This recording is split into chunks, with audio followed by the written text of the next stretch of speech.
Hello and welcome everyone here to another live stream here on Mikey's Flight Deck.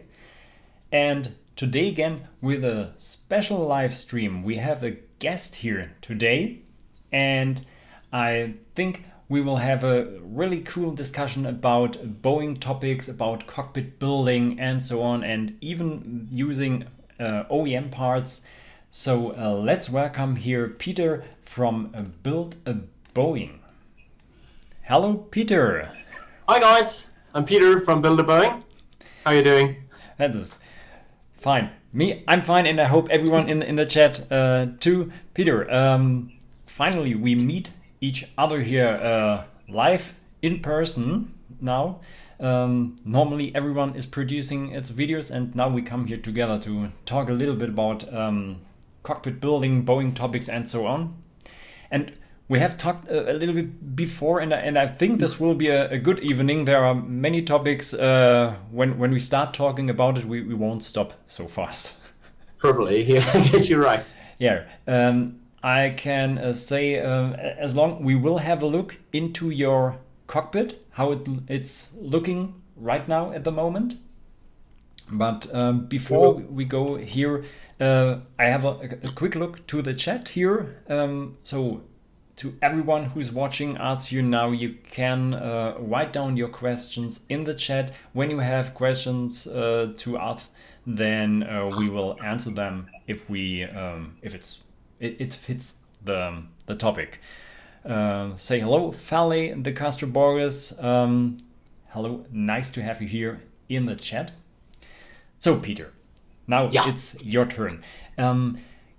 Flight simulation. Can you tell us a little bit about your relationship to flight simulation? How had it started, and with which simulator and so on?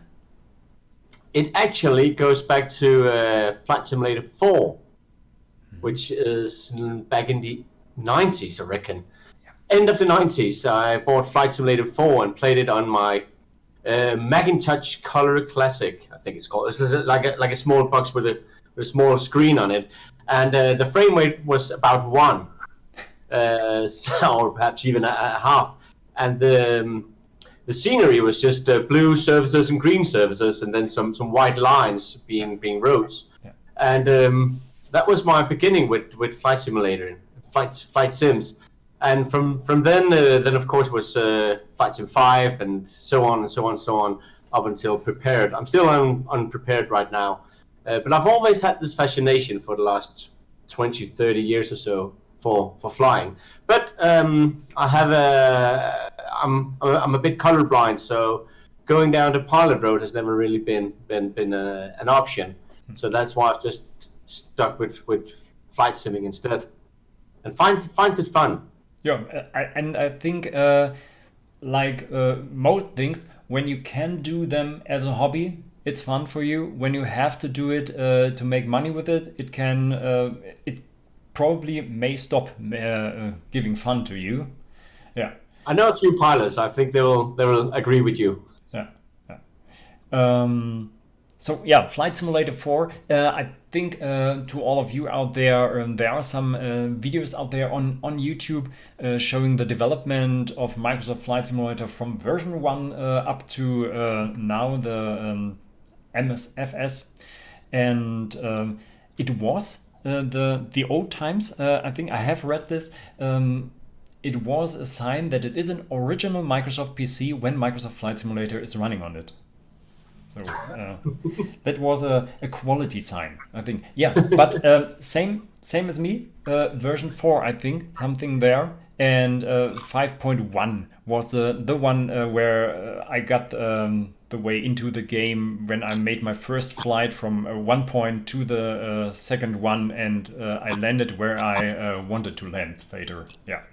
I remember on Flight Sim 4, there were like small regions of the United States you could fly. There's like the Bay Area, Yeah. then you had like the New York area, Yeah. and there was nothing in between. So if you wanted to do a flight between those two places, you better be sure that your course when you set up from San Francisco was correct, because else you would end up somewhere else and not hit Boston or New York or wherever you Right. were trying to land. And there was no ILS or anything. So I was always flying New York, Boston, and it was like a small... There's a VR, Providence VR. So you would go there, and then with the correct radial, you will hit the runway in more or less in Boston. Yeah. So it was more like bush flying than what we do today in the flight sims. Of course. 5.1, I think, was the first version where the world became round for the first time, and you could really navigate in like real pilots. Yes. Flight simulation. Okay. And then when you are starting to build your cockpit, you have to decide, you have to make a decision for a special type of airplane. Not everyone. Yeah. Some people are building generic cockpits with which they can fly multiple types, but I think, like many builders, you have made your decision for one special type, and this is here the Boeing 737-800. I think not the Max 800. or anything else. Yeah. Exactly. So, what was the reason for your decision for this type? Well, I've always been in love with the MD-80. I think it's an amazing aircraft. Those tail-mounted or hind-mounted engines are just blast you down the runway, and it's fun. At least, I mean, I've never flown in real life, but in the simulator, it's fun to fly. You can really throw it around in the air, and it had lots of power. But and so I would love to build the MD-80, but there are two things being the reason that I actually ended up with the 737 instead. And one was hardware, and the other one was software. There's nothing available where you could simulate the systems on the MD-80 at that point. We're now talking about, what was that, 9 or 8 years ago or so. There's no software available where you could build a cockpit, but there was 737 software available, and I think, as I recall, there might be some Airbus software available as well at that point, but not very well developed. So the only really choice you had to go with, if you wanted a bit of ease with the software and not code everything yourself, would be the Boeing 737. And the same goes with the hardware. That was 8 years ago. Almost all the suppliers were only supplying 737 parts. A bit Boeing, a bit Airbus as well, but most of it was 737. So really, there was no option. And to be frank, I actually find the 737 a bit boring. But that's what I've stuck with now. That's it. I think you can have, when you go to the fun side, more fun with a small plane. Maybe at Cessna, where you can fly around these mountains or there. No. And you can always go to Innsbruck. Then you have mountains there. Anyway, it's but I like absolutely must fly. Yeah. I like the jets, and I've been flying on VATSIM, one of those online communities, for many years. And being a VFR pilot on those networks isn't very fun. It's more fun to be an IFR pilot, is airlining your way into the airport with guidance from the ATC and being put in a hold position. And I think that's what I've stuck with, because I like the in and out of the airport thing, and doing as commercial pilots would do. Yeah. Definitely in my busy flight simulator times, I was on Iveo. I have flown there, but they are mostly the same there. More or less the same, yes, they are. And right, this is the one thing that gives more professionality to using a flight simulator. Yeah. The first time I was online and there was an ATC talking to me, I was just like, my whole body just shivered for a few seconds. It was like, oh my god! And it is cool being put in a hold on your way into Amsterdam and being guided into the runway and see all the different pilots around, and there's chatter on the radio, and you need to find an available slot in all the chatter to get your message through, and you get a very late landing clearance perhaps because there's so many people on the radio. It's just it just adds that extra dimension to flight simming, I think, and everyone should really try it, no matter what network you go with. Just you should give it a try, because it's really fun. Yeah, definitely. Finding back our way to the 737 parts and hardware parts. Yeah, absolutely right. And I think this is still a problem, finding the software and the supplier for the parts. There is a little bit of developing there. Some build an A10, some military planes, 747, maybe 767. You find some suppliers, but most the most music plays still in the Airbus 320 and the Boeing 737. Exactly. And it is, if you're not very good with computers or at least coding, then you're going to have a hard time making a cockpit, because you need information in and out of that flight sim. If you don't have a program that can do that for you, then you're stuck with a lot of hairs going out of your head due to frustration along the way. So anyone starting, they always ask me, Peter, I want to build a cockpit, what should I do? And my question is, my answer is always, find out what software you want to use and go on from there, because the software is going to be the keystone of your simulator. Yeah, really difficult for a beginner to understand a topic like this. Yeah. I'll just buy some hardware and then I'll plug it into a computer and hopefully it will work. That route is going to give you a lot of trouble along the way, because you're going to end up with some coding some what's it called, FSUIPC offsets, and that's going to be quite difficult. So better get a piece of software that works out of the box. Yeah, definitely. We have some more people now here in the chat. Let's say hello to the Portuguese 737 project. Hello, and Cockpit Connect. Everybody, what has he written here? Everybody is each other's inspiration, right? Anyone has something special to share? Yeah, on YouTube, definitely. I think he's right. I mean, I started out 8 years ago not knowing what to do, and found some videos of people, and back then a lot of websites with pictures of other people building, and just build it on from that. What were they doing, and could I use those ideas for some of the things I was having challenges with? So absolutely right. And one thing I really like about this hobby is actually the community. People are very friendly. I don't know why that is, because in most other hobbies you will have people, you'll always have someone trolling you. You don't have that here. People are always friendly. They're helpful. If you write them an email or ask them a question, they'll always answer in a polite way, and they're always willing to help you. That's quite unique for this hobby, I think. Yeah. I don't know if it is in other DIY hobbies. Model train is Oh, the maybe best you're right. example. Yeah. For example, maybe there is something in common that they are all in need of something, and so they are friendly to each other to get help back. Maybe. Yeah, you can get the haters I have seen when you making videos like my daughter is landing a Boeing 737, or can my wife land this Airbus? Then you will find them. He has used autopilot and so on.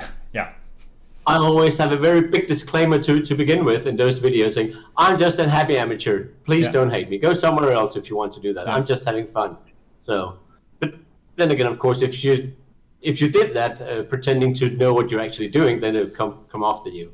So always just put a big disclaimer in saying, Yeah. I don't know what I'm doing. I'm just fooling around in here. Yeah, and I also try not to get informations out like this is the way you have to go. There are several ways you can how you can reach your goal, and I show you mine. You can adapt this to your need, how you Exactly. can Yes, use it. you're absolutely right. Yeah. Yeah. Oh, who have we else here? Nick Fly 2. No, not 2. Nick Fly is his name. 2 of the best cockpit builders. Oh, thank you. Thank you, Nick. Love you too. So, for beginners, best way I think SimWim for X-Plane. Yeah, don't get this religious topic here. X-Plane or Prepared or MSFS. Not today. Yeah, but yeah, But just find something that works. I reckon that's the most important thing. Find something that works for you and your project, because people also have different levels of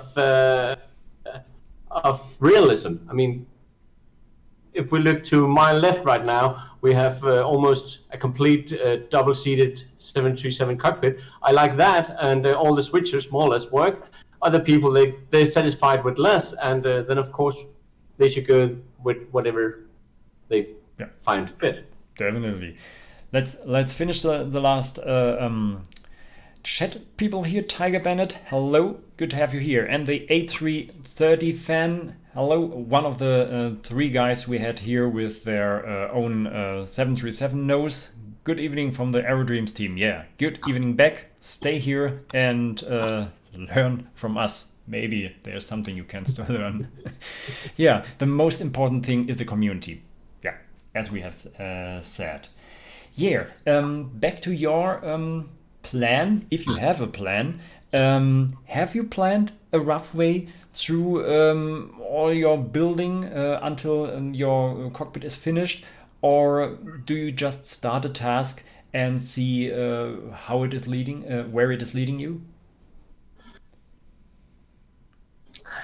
I would like to say the first one, but I think the answer more lays over at the second part. I'm very bad at having too many projects going at the same time. So I've actually started a Kanban board. That's like what you need to do, what you're doing, and what you've done, a board where I can put post-its along the way. And it kind of helps me not getting too much going at the same time. But I always have too many projects laying around and something that I need to fix that I just... Most of them normally is just about half an hour, but I just never get to finish them. I don't know. I'm not that great a finisher. I'm better a starter. So yes, I always have many projects going, and I'm tried with that Kanban board to keep things simple. But I didn't have like a main row that's with faces where I wanted to do this and that. But it started out with just wanting a cockpit that looks like a cockpit and could function like a cockpit. So that was probably just the main instrument panel and an overhead and a pedestal, because then you could simulate being in a cockpit. And that kind of started it. And then sometimes along the way, I just stumbled across things and thought, well, that could be cool. Let's try that. Like my visuals right now, I have a 180-degree visual screen in my cockpit, and that's due to my old work. They had some projectors they wanted to throw out, and I was like, can I have them? They said, yeah, sure, take them. And that's how that started. Up until then, I just had a flat screen in front of me. So sometimes luck just smiles at you, and you're able to proceed with some projects you didn't know you're actually about to embark. Yeah, definitely. But you, so when I can hear this, you write down, you make a list for like a to-do list, something like this. Yeah, yeah, and And I it's do very this too. long. Yeah, And that's both. It's both things that I need to do, like new things, but it's also things that just breaks now and then. It's I don't know why it is in this hobby, but now and then things just stop working for some strange reasons, and then I need to like figure out what's wrong and why is it wrong, and it's not like things break and they go apart. It's just sometimes the electronics just doesn't like me, and yeah, things stop working for some strange reason. yeah, But and right now, the big project, of course, is building sidewalls, OEM liners, and all that. But we'll get into that later on, I think. yeah, I think even when it comes to things that won't fit or don't want to fit like you want it, then we come to OEM panels or parts, and Really? there you have to tell us some really cool stories.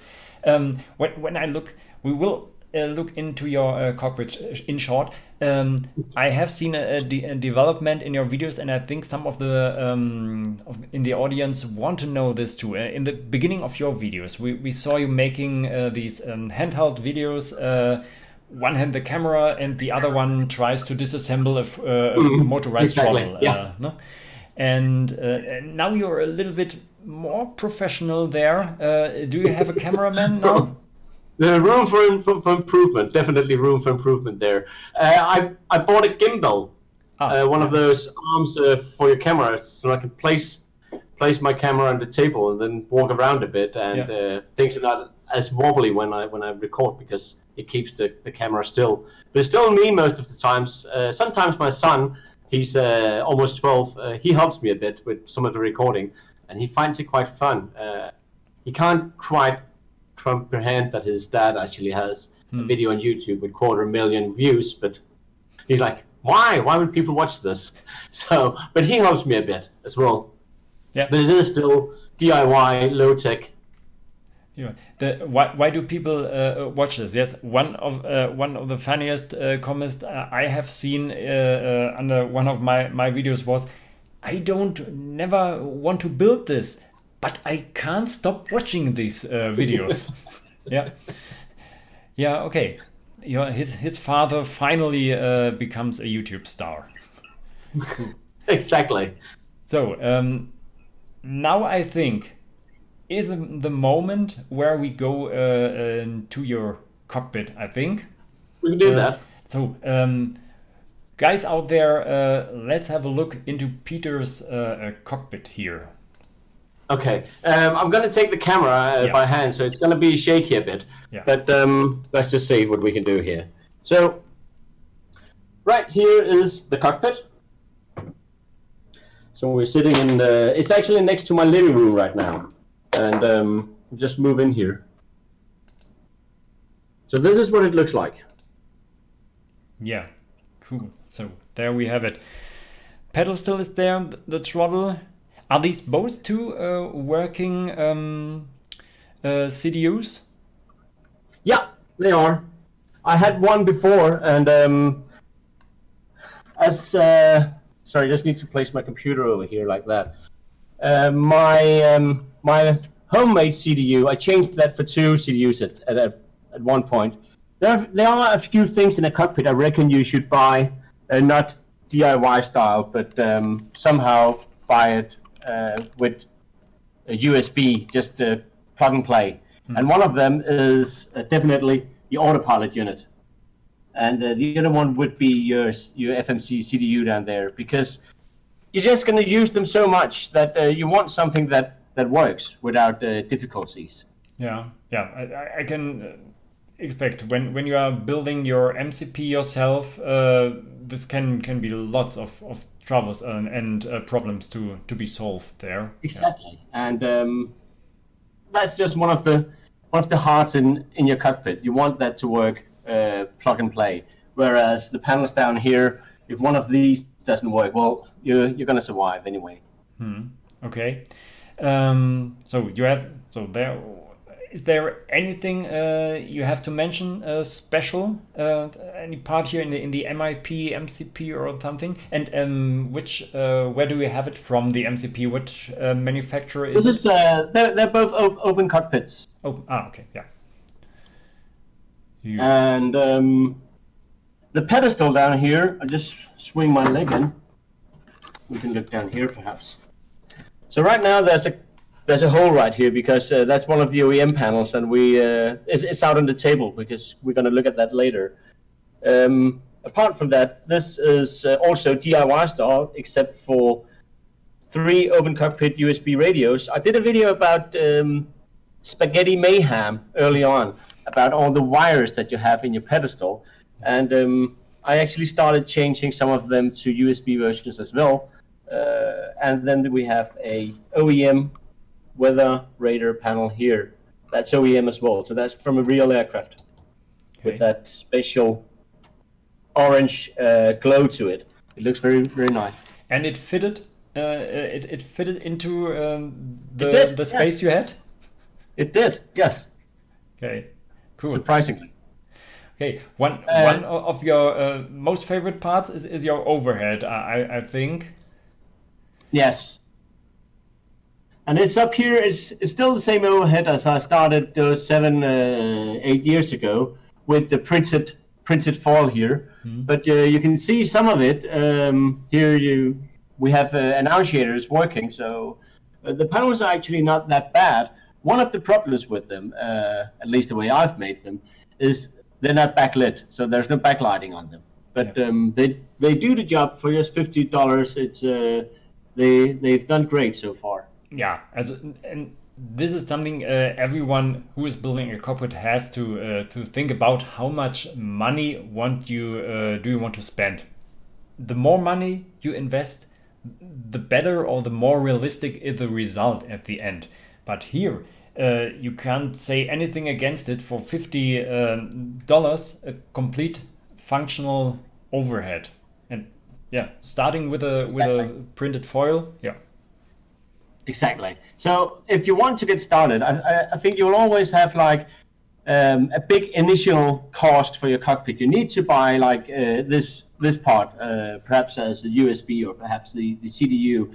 You need a computer. So the first investment is going to be big, but from there you can always just slowly progress and like print an overhead. It could be mine, it could be anyone else's. You just have a box with those switches that you want, and then just take it from there. And I might change this at a point to prefabricated panels. I'm considering that, but right now I'm just taking care of the sidewalls and the ceiling here. But sure, at some point I might switch this with something else. It is working, so for now it's good. And all the gauges are working too here? That one over here, see if you can see that one there, that's not working. All the other gauges, they're working.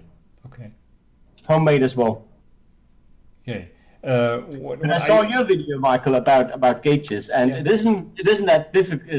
I mean, it's more or less the same. I just used printed plastic here as the face for the gauge. The rest of it is the same. Okay.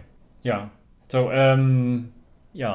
so a servo motor and all the parts and the needles you cut from acrylic, or is this also this printed foil there? That is the material that I've used for actually both my main instrument panel and the overhead here. It's something called it's cold pressed foam. Yeah. It's a white material. Here it's called Fomalux. I don't know what's it called in various countries, but it looks like a bit like MDF, or it's white, but it's the same height. It's like 5 millimeters, but it's very easy to cut with a knife. So it's such an easy material to work with, especially for your main instrument panel here, because you can just with a Stanley knife you can make the holes that you need, and you can easily drill holes in it if you need that. Yeah, so to everyone here in the chat who is looking us here, Peter has gone very into detail in his overhead video about this material, so you can see everything there, how to cut it, how to make it, to laminate it, and so on. Yeah. There is one question. I come to the chat later. You are not forgetting here, guys. But this question fits here right now. From the Portuguese 737 project, will you do an interlinked yoke? I see you have already installed a yoke, but will they be interlinked? I need to finish the project up here first, but I think that's going to be the next project. It's going to be a dual linked yoke, yes.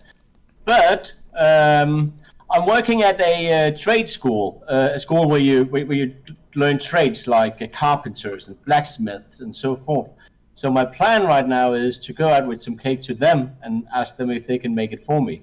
So I'll hopefully be able to with a few pieces of cake to get a final complete version without having too much trial and error here. So there might not be much good video content on that part from me. Okay. But hopefully something that works out of the box. So the next project is to get the guys to make your yokes. Yeah. Exactly.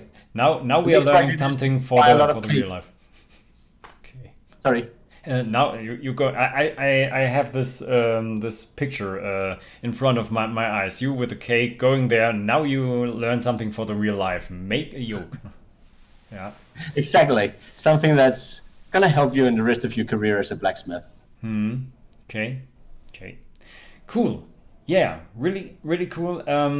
The sidewalls you have also built. I think I have seen many others of you too have seen this video about building your sidewalls. So they are finished now?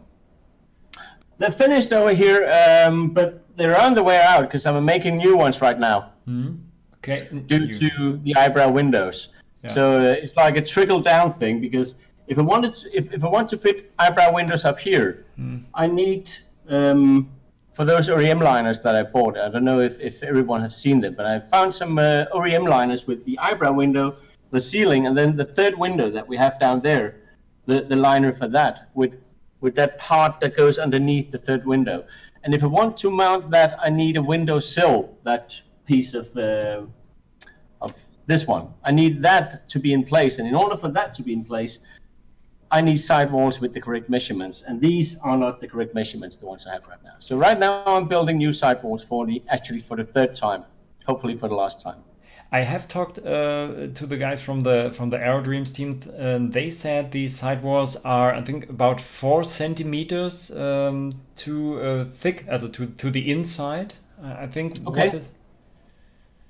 Was it also a problem for you, or were there other problems?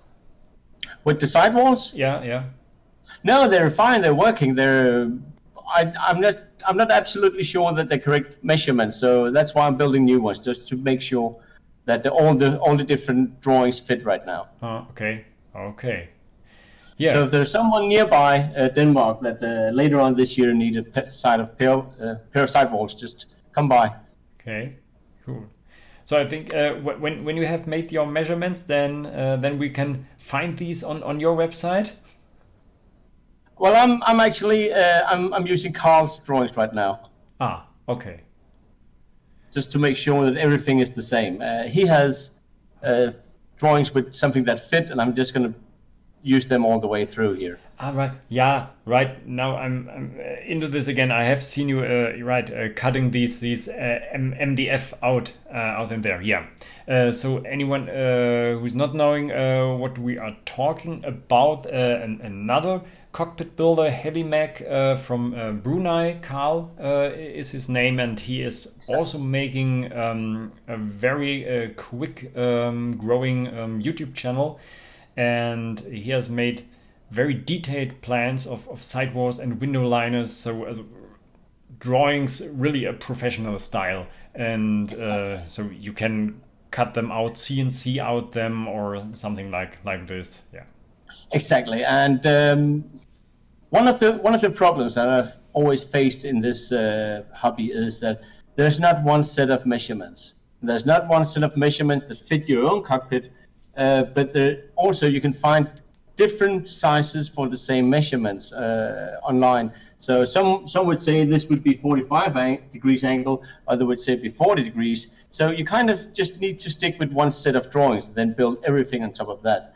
that's the lesson I've learned so far. Yeah, and this is really hard. I also for me too.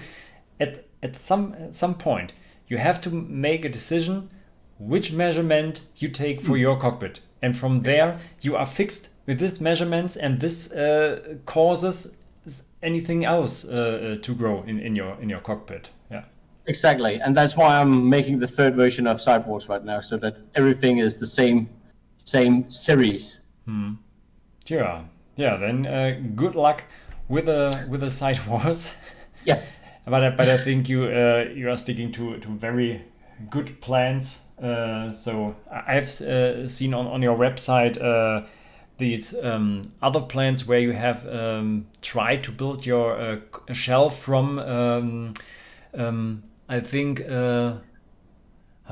confused on a higher level. You have named this from a professional woodworker, something like this. He has made these plans, but no hobbyist can follow them. I think. Yeah. And there's always something missing on the drawings you find. There's always one angle that you can't figure out, and then you're just stuck. So that's why I've chosen just to go with one set of drawings right now. Yeah.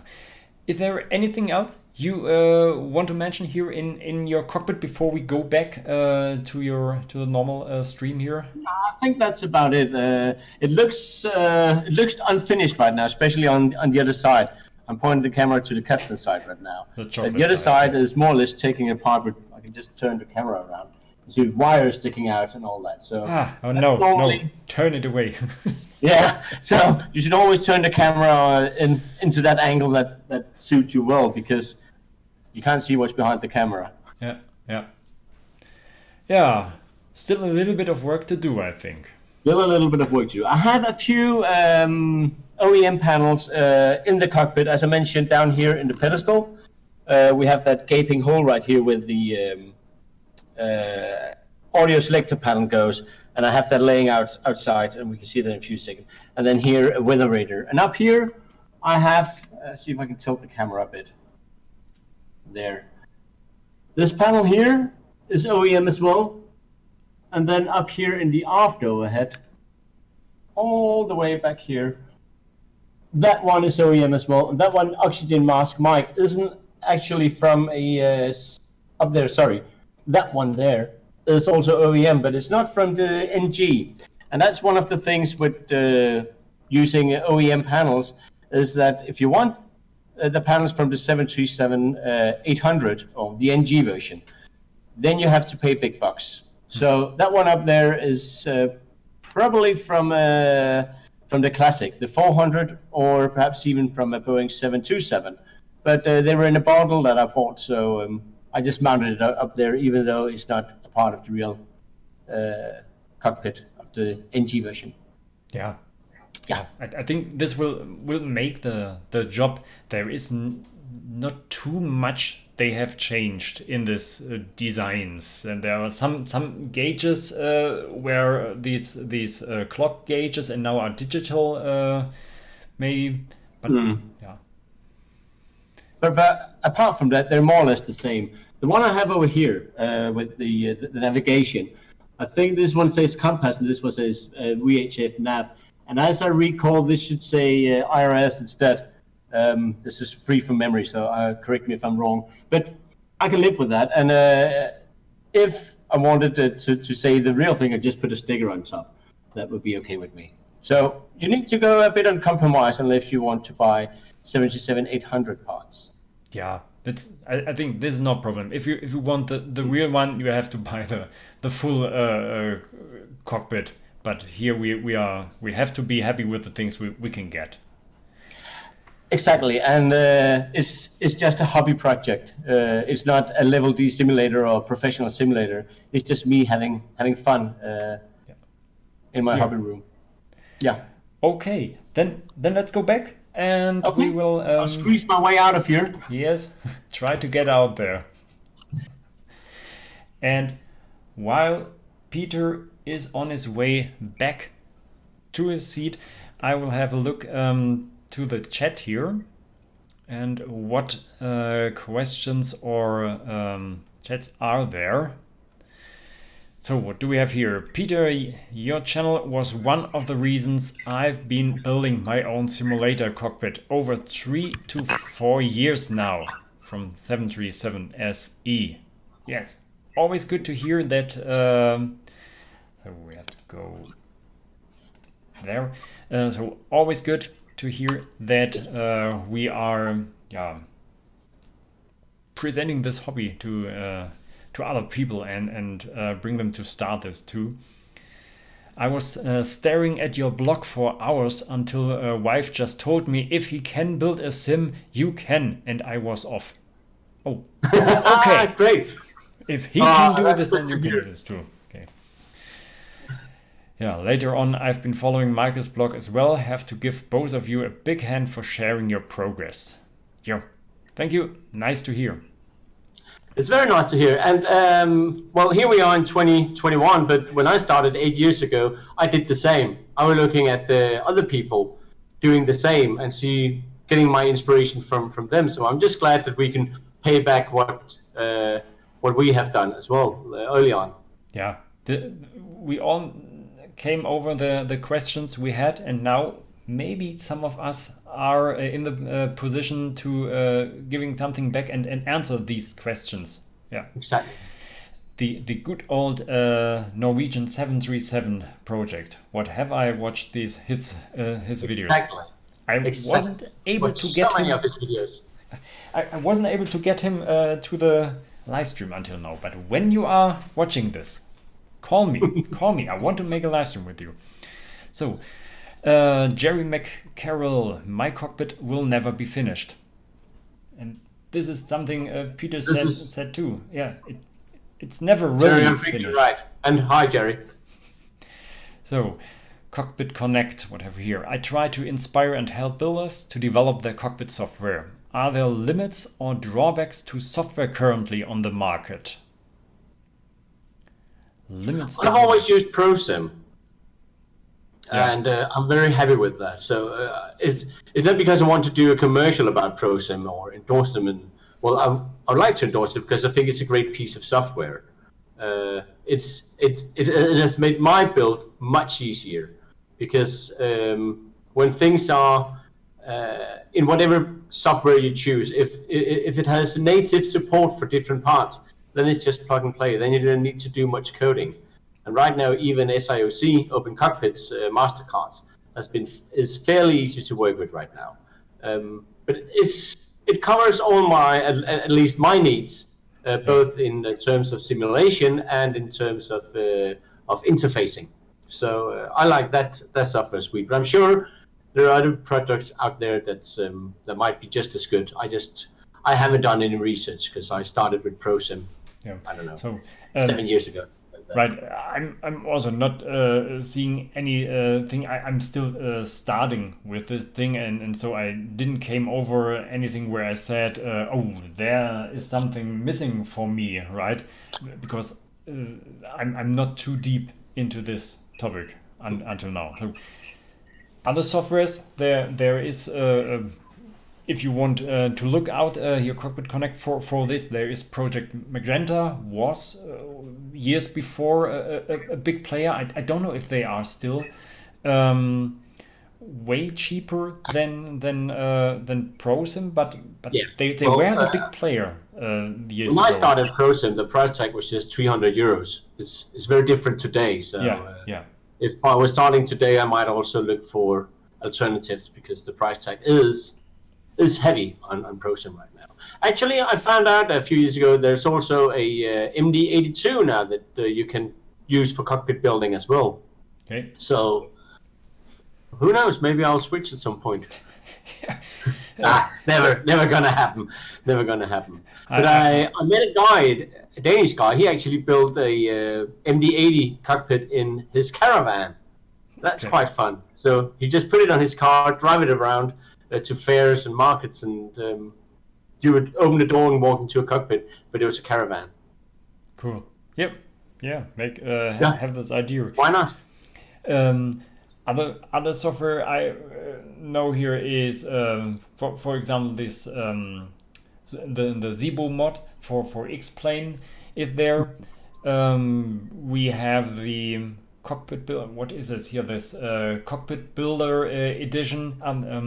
iFly. It's iFly. They are making the 737-800 as well. And maybe I think that could be worth a look, because sharing or bringing all these monitors to other monitors in your cockpit seems to be really simple in this software. Yeah, but just to mention for the audience here, alternatives. But if we have watchers here who are planning on doing a cockpit, just let me stress, it's very important that you find a piece of software that can suit your needs. And what people sometimes doesn't understand is that these programs are made for having things going on outside your flight simulator. So you take the load of your flight simulator. Actually, I just have my flight model, and that's it. And of course the scenery. But if you use something like PMDG, yeah, 727, all the logics and all the calculations is happening inside your flight sim, together with a very beautiful flight model that you're not going to see, because you're just going to be looking out the front window. So you don't need all that eye candy. And what these software package can do, which you go with, is it can take the load of your simulator, and your simulator just concentrates on simulating the aerodynamics and showing you some nice scenery. And it's just so much easier to work with. Also, getting, like you mentioned, Michael, that was my clue here, getting the windows undocked. If you use something like PMDG, you will have to undock the window and drag it onto to a screen, and you will still have it running inside Flight Sim. It's just going to take a lot of resources on your computer. Yeah, I have said this too. I think in one of my streams again. There is one builder from the Switzerland. I think he has built his complete cockpit, including motion platform, on one PC based on PMDG, and he only needs one PC, and everything is running. So when you know how to do this, this can work, but not without I think programming knowledge. So you have to. I think when I started, my first thought was also making it with PMDG, and you have to deal with the SDK. From then you need a little bit of programming knowledge, and not only a little bit. I think when it comes to Arduinos, for example, and so on. Yeah. So what have we here in the chat again? Very active chat today. That's great.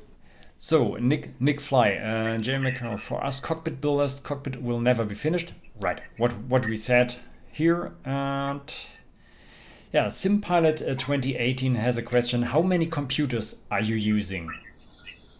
Right now I'm just using 3 computers.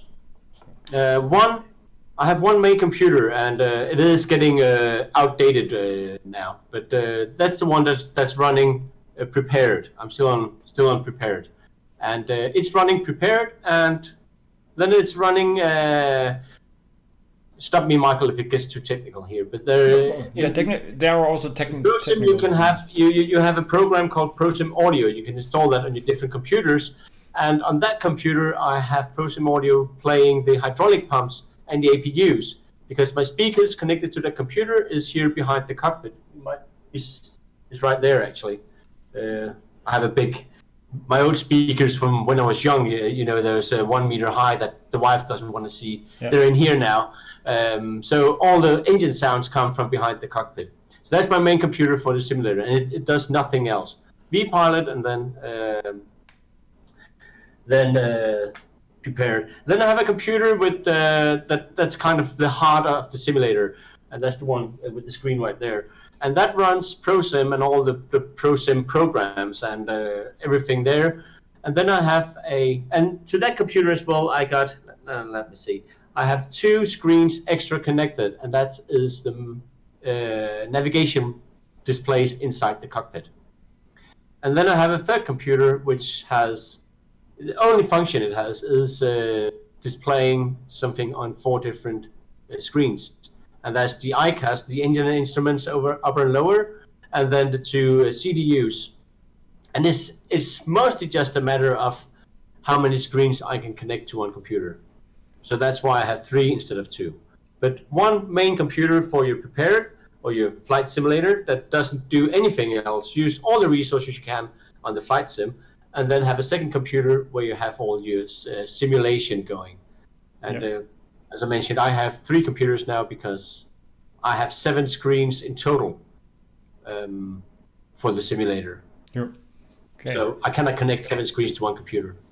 Yeah, I think this is something like a bottleneck. The number of screens you can run with your graphic card. Some people are building in 2 graphic cards into one PC, and so they get more outputs.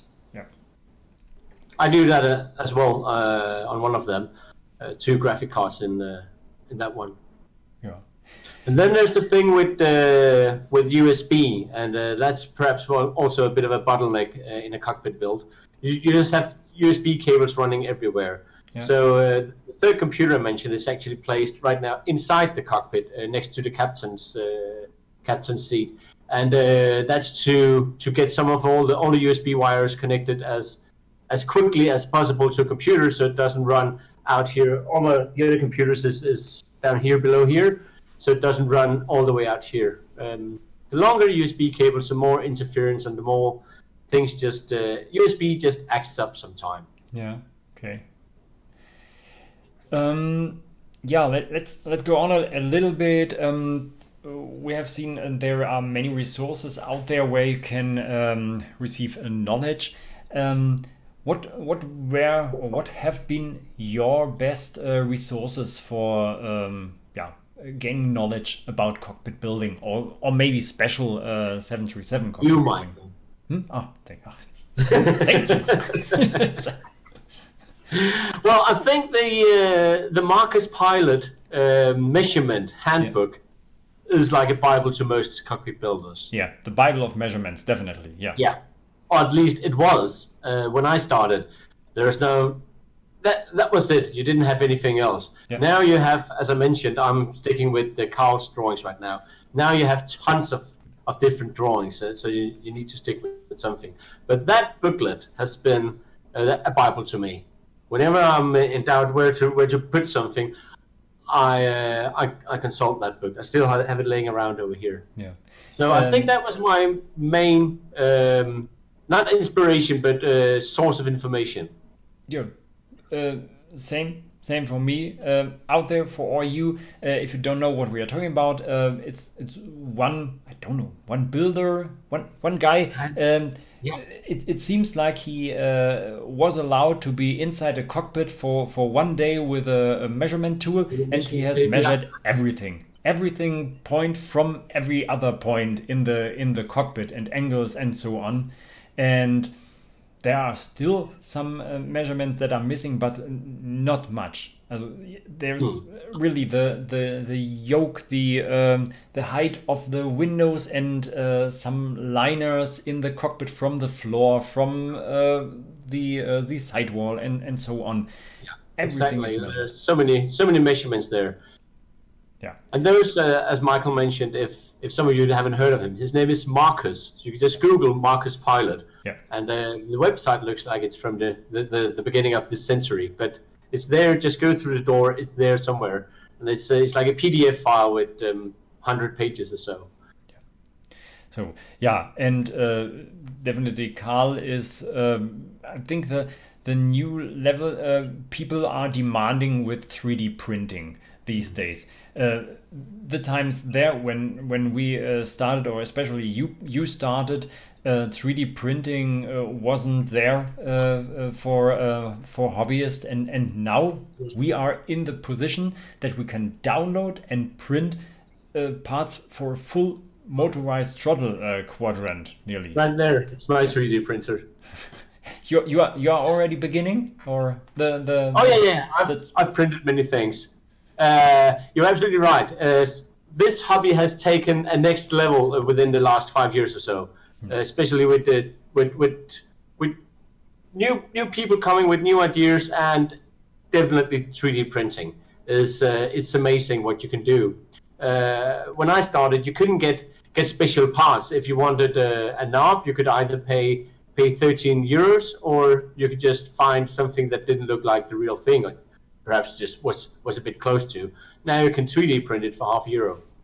Yeah. So it's definitely, I don't know if you could say democratized this hobby, but it made it easier to make those things that you couldn't find anywhere else early on.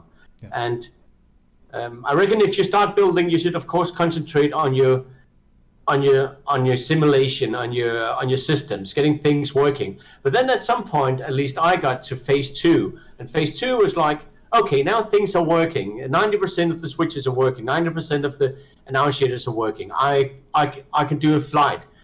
Perhaps I'm not able to switch between the right and the left navigation computer, but okay, I'm okay with that. But I'm done with phase 1.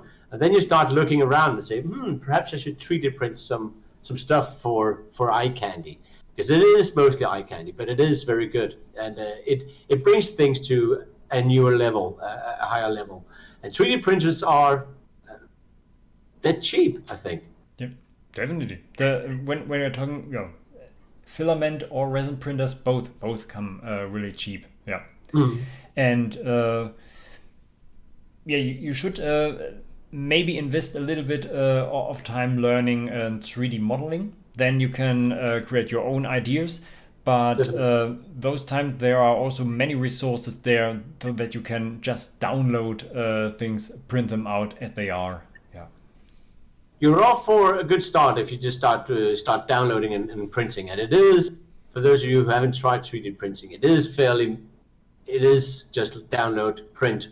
There's not much to it. You just need to put the file, open the file, and then press print in the lower right corner. But then, of course, as you say, Michael, 3D modeling yourself, well, that's a new task and a new set of knowledge that you need to acquire. And it is, I've tried a bit, and it is not very easy, at least not for me.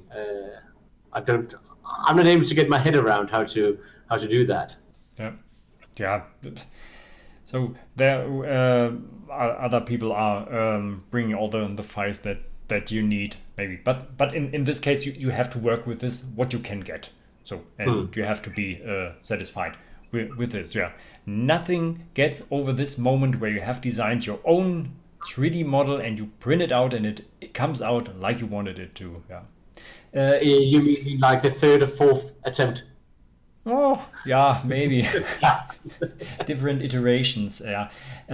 Is this a filament printer you are working with? Yeah. Yeah. I can just bring it.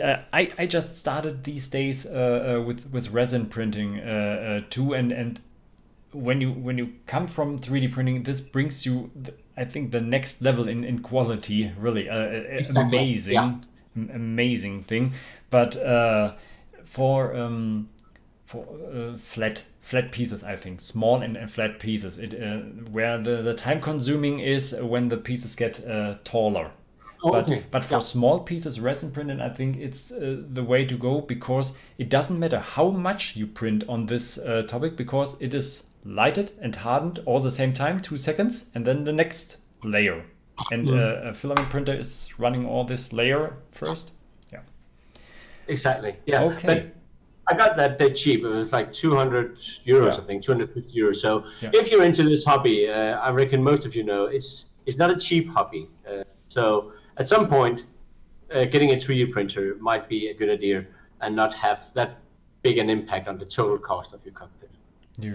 When we are here now, right, at this topic, building your own things, or building your own things, when you think back, what was the most challenging part for you to build?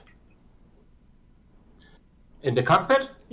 Yeah, or in your 737 project here. Yeah. That's what I'm doing right now, I reckon. Let's see, I got them laying here. It's these bastards. For the eyebrow windows. All of those who haven't always seen, the eyebrow windows has always caused me headaches. All those angles of the eyebrow windows, I've never been able to get them right. So that's why I just ended up at some point saying, I'm going to buy some OEM parts when I see them. Yeah, Okay, but for all of those who haven't recognized this part he has here, we can switch here to our presentation mode. One moment. There we are. Right, yeah, like that. It's the eyebrow window. It's the one that sits on top of the captain and the first officer and goes next to the overhead and then sweeps back in the ceiling. That's this part here. Yeah. And this is from a 737. A nightmare when you want to build it yourself, all these angles and openings and so on. And for me too, this was one part where I said at some point, okay, I have it somewhere like the real thing, but from now on, I go my own way. Yeah. Yeah, exactly. I just gave up at some point because the angles there, they are defining the rest of the structure of your ceiling, because you have some beams going up from there supporting the rest of the ceiling. So you need to get it kind of right if you want it to look good. And what I've had before worked, but it didn't look all that good. So I just wanted at some point to get something that looked a bit more like the real thing. And right now, if you watched earlier, you could see I was actually using cardboard as ceiling right now. And that isn't like the real thing, but it works. So once you're in the cockpit and the lights are off and you're just looking out the window, you don't really notice that it's cardboard. But it'd be nice with something that looked a bit more like the real thing. This is a moment where it gets real. I see sometimes cockpits, really high quality parts they have, an MIP, the sidewalls and so on, but they don't have the ceiling closed. There is the overhead going over them, but not a closed ceiling, and they are sitting in a full 220 degrees visual. And I think this is just get some cardboard put up there. Yeah. Get some cardboard boxes and just put some cardboard up. Guys, cardboard is your solution to the complete realistic feeling. But they don't know. That's what you need. That's like level 4 of realism is cardboard. No, but I actually like cardboard because you can make it's easy to do measurements with cardboard. You can do measurements. You can use a scissor to fit it. And then you can go cut it in wood afterwards. So it's very easy to work with. So I actually use cardboard a lot when I'm doing big builds. Yeah. So we have to look in the chat again, guys. Sorry, this time we are really here in this talking a really interesting topic here. I don't want to forget you. So what do we have here? So the light scriber. So you say one PC can run a whole sim then, but is it running FS 2020? I think not. I think he is making it with prepared this moment. So SimPilot 2018. Okay, thanks. I'm using 4 computers, one for the master and the other for the screens. I really need to get ProSim though to try to eliminate the load. Yeah, that's what Peter said. It's a way of bringing out the load back away from your simulator to another external software. So what have we here? The light square. But which is best, TV screens or projectors? And I think you have tested both. I would go with TV screens if I should go with something today. Projectors are great because you can get a really nice view outside, and it can give you that whoosh feeling in your stomach that I reckon we just all aim for. And I had some visitors a few weeks ago in the cockpit, and they were like, my stomach really turned when you banked the aircraft. And I reckon that's really what you're looking for. The problem with the projectors is that the level of detail isn't all that good. Things get a bit blurry.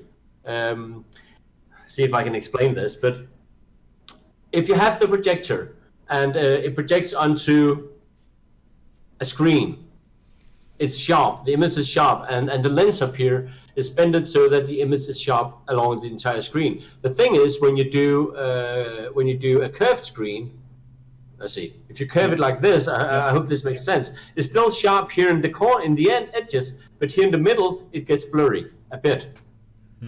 Okay. Because the image is said to be sharp here, but once you curve it, that piece of space there, extra space, blurries it a bit, and the details is just not as good as with a TV. So if you can get 65-inch TV sets, 3 of them, I think you have a better detail, but perhaps a bit of that whoosh feeling once you bank the aircraft will be gone. I don't know. I haven't tried many TVs. I've actually always been on projectors. Yeah, this is really sad. But you can't test this before. You have to make a decision, TV or projectors, and it doesn't matter which decision you take. It is expensive, mostly, and there's no way back. Yeah. Exactly. That's really a hard decision. I saw a YouTube video a few years ago about a guy going from projectors to TVs, and it was about half an hour or so, and he went through all the different things, and he ended up concluding that TVs were actually better for a build. Yeah, that's. But you, of course, then you need an odd number of TVs, like either 1, 3, or 5. Otherwise, you'll have that. I tried with 2. I did try with 2 screens, 2 TVs at one point, with large monitors, and you have that. The bezel, no? It's where they meet down the center of the runway, and it just drives you crazy because it's either that side or that side. So you need one in the front, and then it decides you're not going to notice the edges, the bezels, but you need to be able to look straight ahead. So at least 3, I reckon. Okay. But they're getting cheap as well. Projectors, they seem to be the same price. They don't really get cheaper, but TVs, they just get cheaper all the time. Hard decision.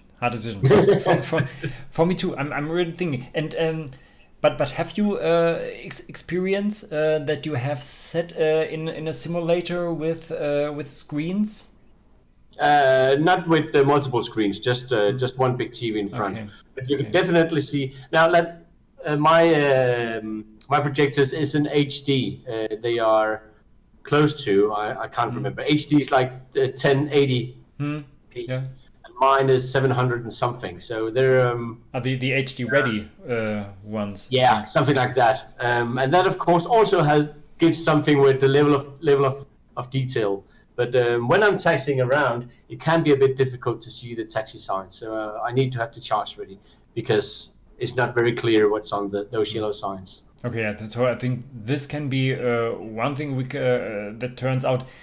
If you want to go with projectors, then projectors with high resolution, not these of course, yes. These classic office projectors. You will use an HD projector.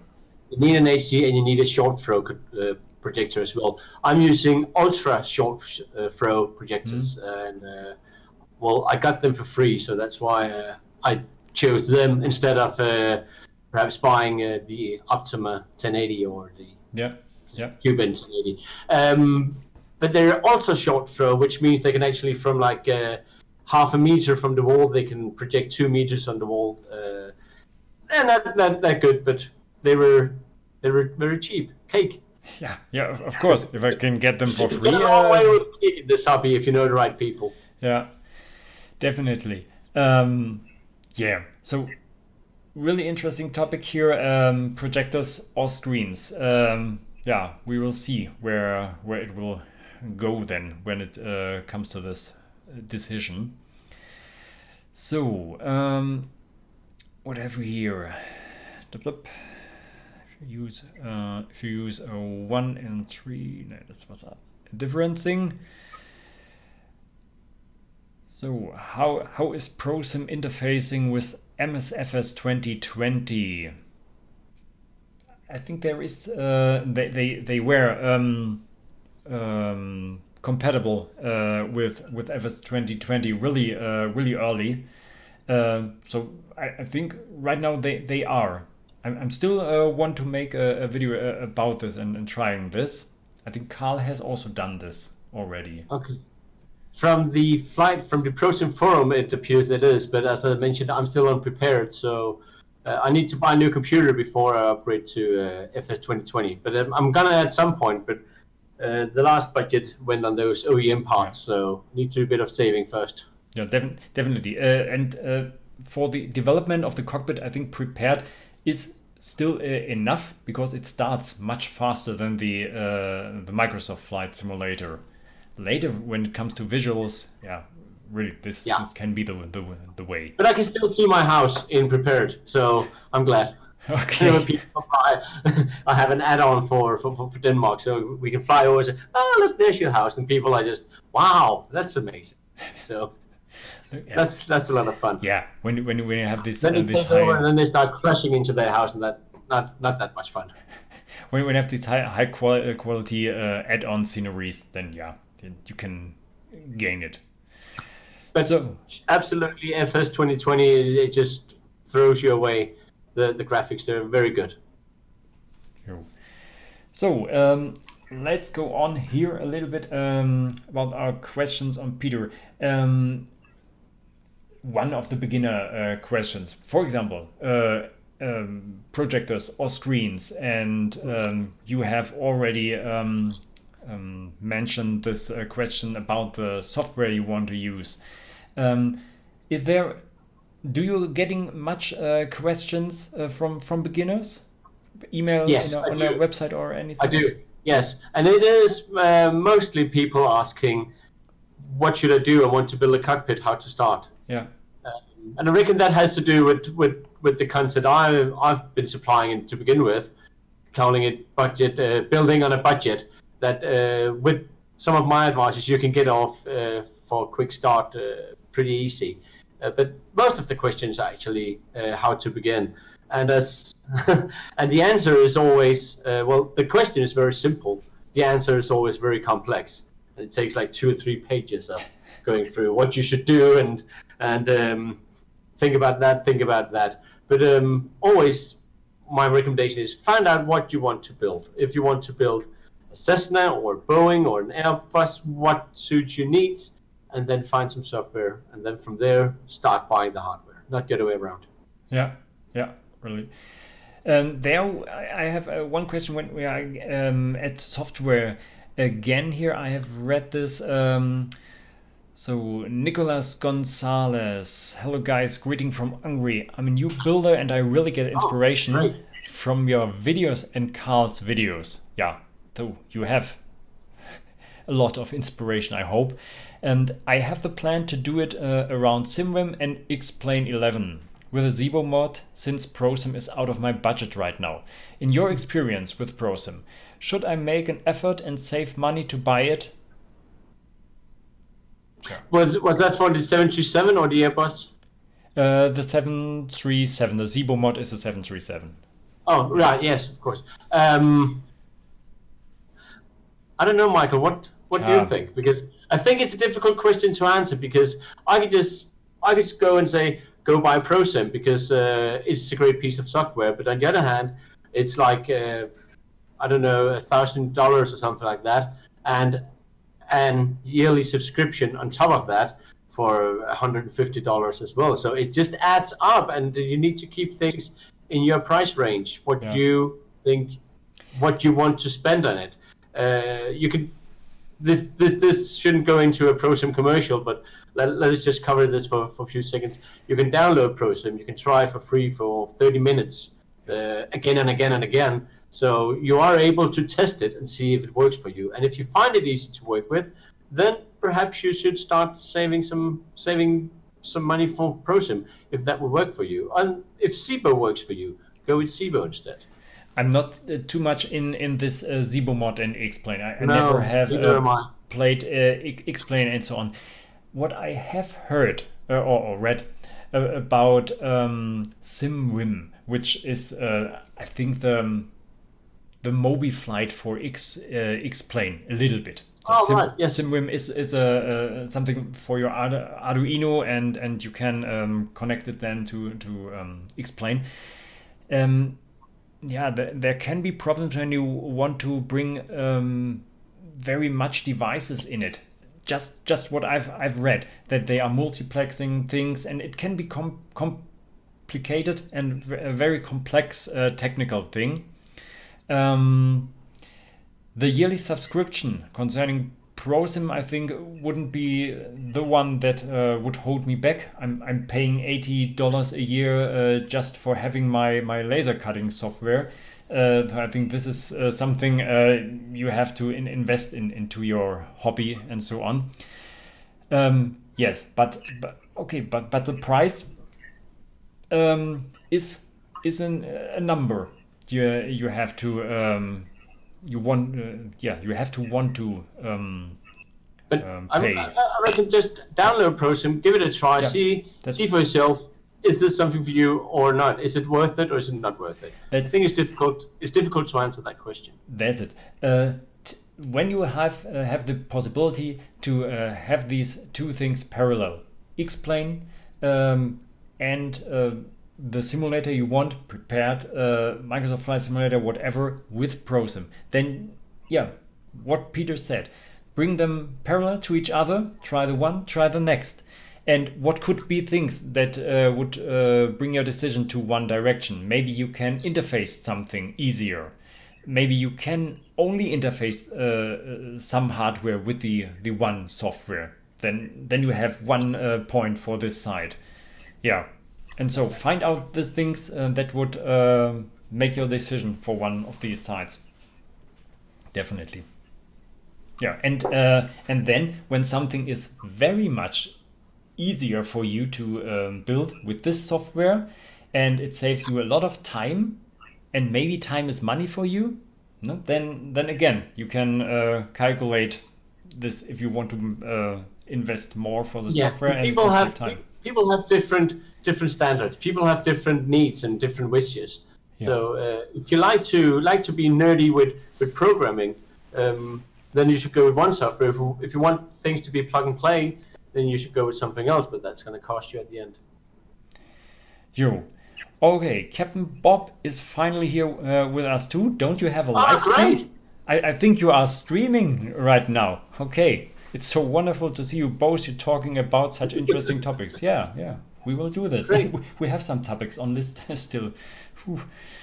So, and what do we have here?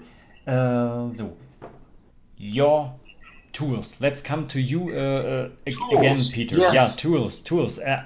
I know your beginnings several years ago, where you I don't think if you tried this drilling freehand, one hand the camera, other hand the drill, and you have made setups with your engine start switches and so on.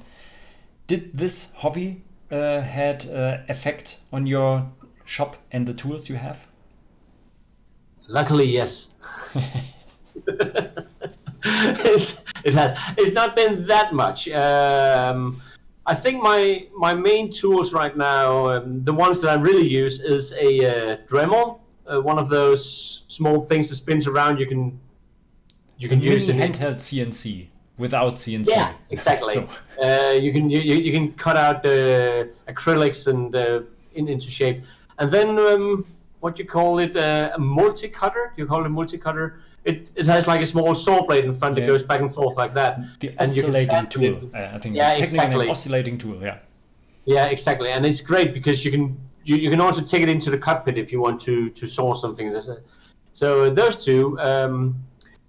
Apart from that, I have a miter saw that I'm very keen on. I'm very glad for that. And then I bought a table saw a few years ago, also a very nifty tool. Apart from that, the number of tools have been more or less steady, but a few big ones like the table saw. Sure, cool. So and then of course the 3D printer over there. Yeah, right. The 3D printer. One thing that's for cockpit building. Yeah, sure. Wasn't the same for me. I have also built, when it comes to my tools, a CNC. I think this was something, the game changer in building panels, something like this. Now you have a miter saw, something like this. You could build your own CNC now. I know someone I who has thought made some about it, videos about actually. this. I thought about it, and it might get it posted on my Kanban board of things to do, but I think I'll just wait with that project for later on right now. Yeah. I've got enough waiting in line to be done. Sure. Okay. And then there is one topic, I think we have mentioned this many times during the stream now, OEM panels. Oh. Yeah, OEM panels is we have talked about the software that can be expensive. I think when it comes to OEM panels, so original panels that have flown in a real Boeing or on a real airplane, this can be a really expensive topic here. That can take off like an MD-82. Yeah, just go absolutely vertical. So it is. You are using more and more OEM parts. I think that you can see this this point in your video history where you first you built your cockpit and so on. Everything was handmade, and then there was this moment where more and more OEM panels arrived. And exactly. yeah. I think we talked about level 1 and level 2 early on. In level 1, where you get things working and you're like satisfied, and then you start looking around and say, how can I increase the feeling of reality in this? And 3D printed part gives a better feel, but also OEM parts, they just look like the real thing because they are the real thing, and that's what I really like about them. Yeah, that would be now my question, the advantage. The advantage compared to simulator hardware from other professional suppliers. We are not talking about the self-made panel, the foil and Formulux overhead, but maybe compared to open cockpits, Flightdeck solutions, something like this. USB versions and things like that. Yes. Is there an advantage? I would. It has a feel to it, knowing this piece has been flying around the world for 30 years. You can't buy that in those reproduction parts. But apart from that, I think that's more or less it that talks in favor of OEM parts. I'm sorry to say, but it is.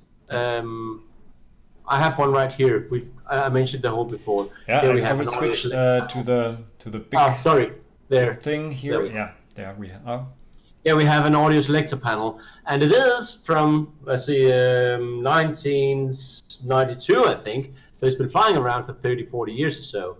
But interfacing this was just a complete nightmare.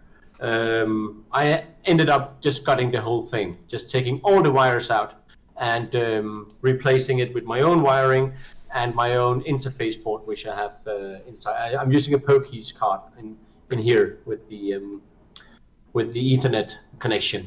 Yeah. The wiring is just well, I think I mentioned this in one of my videos, or perhaps one of my blog entries.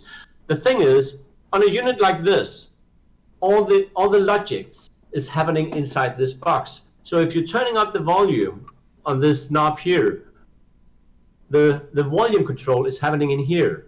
Whereas in a simulator, if you turn up the volume on your panel, on your audio selector panel, it's your computer that regulates the volume of the sound coming out of your speakers.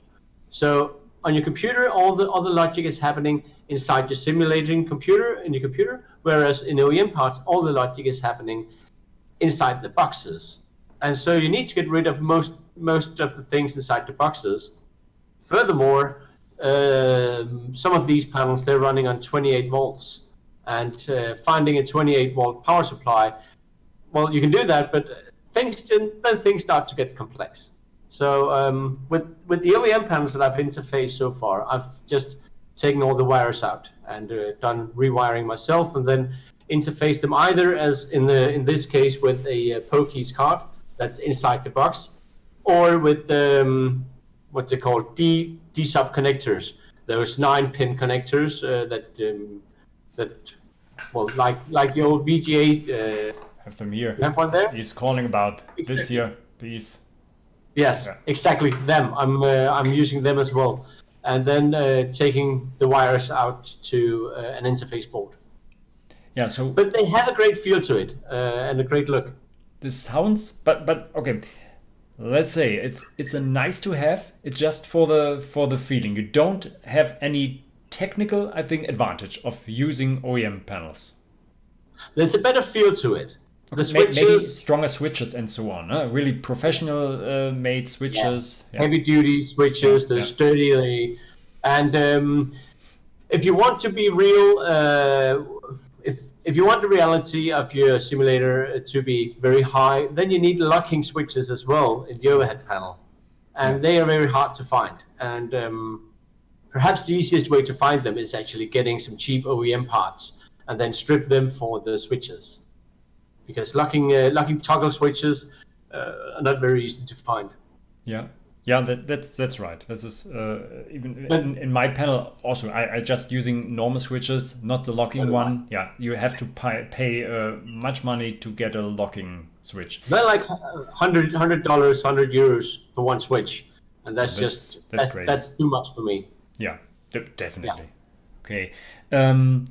But it sounds like what you have said. You have to strip the wires out and rebuild some things, other power supply. It sounds like you won't get lucky if you have any electrical knowledge. I think without you can't do this. You need to know a bit about soldering, wires and soldering. But apart from that, it's not that difficult. When I opened the box on this one, there was a lot of ground wiring inside, which was connected in all different ways. This switch, this one here, is both a push switch. You can push it down and up, but you can also turn it like a potentiometer. So you have two functions in that switch. But it was wired in a very strange way. So I had to get rid of all the wiring in order to get the correct signal. And that's because the signal processing happening inside the box is difficult, or is different from what we need. We just need ones and zeros. Yeah. Either it's on or it's off. Yeah. A button is pushed or it's released. This is all we want to know. Yeah. Exactly. On or off. And so you need to, at least in my opinion, you need to strip them and then you need to rewire it. But it's not that difficult. You just need to know where to put the wires. But I read, we talked about inspirations. Willow is his name. He has the Flat 2 Approach webpage. He has lots of OEM panels. And he mentioned that if he was going to do one of these again, he would keep the electronics inside and the wiring. And I'm not sure how he would do that. My recommendation would be gut it. Yeah. Okay. Then we have one thing in the chat from Andreas Haug to this. I think OEM parts, yokes, throttle quadrant are the human-machine interface and add a lot of immersion. It is a much better feel to have a real yoke in the hand instead of 3D printed part. I think he's absolutely right, and I hope you hear me say the same thing. It looks like the real thing, it is the real thing, and it feels like the real thing, and nothing beats that. But interfacing it and people trying to interface a throttle, OEM throttle as well, they're getting a lot of headaches because the different things and different wires and different mechanics inside get that interfaced.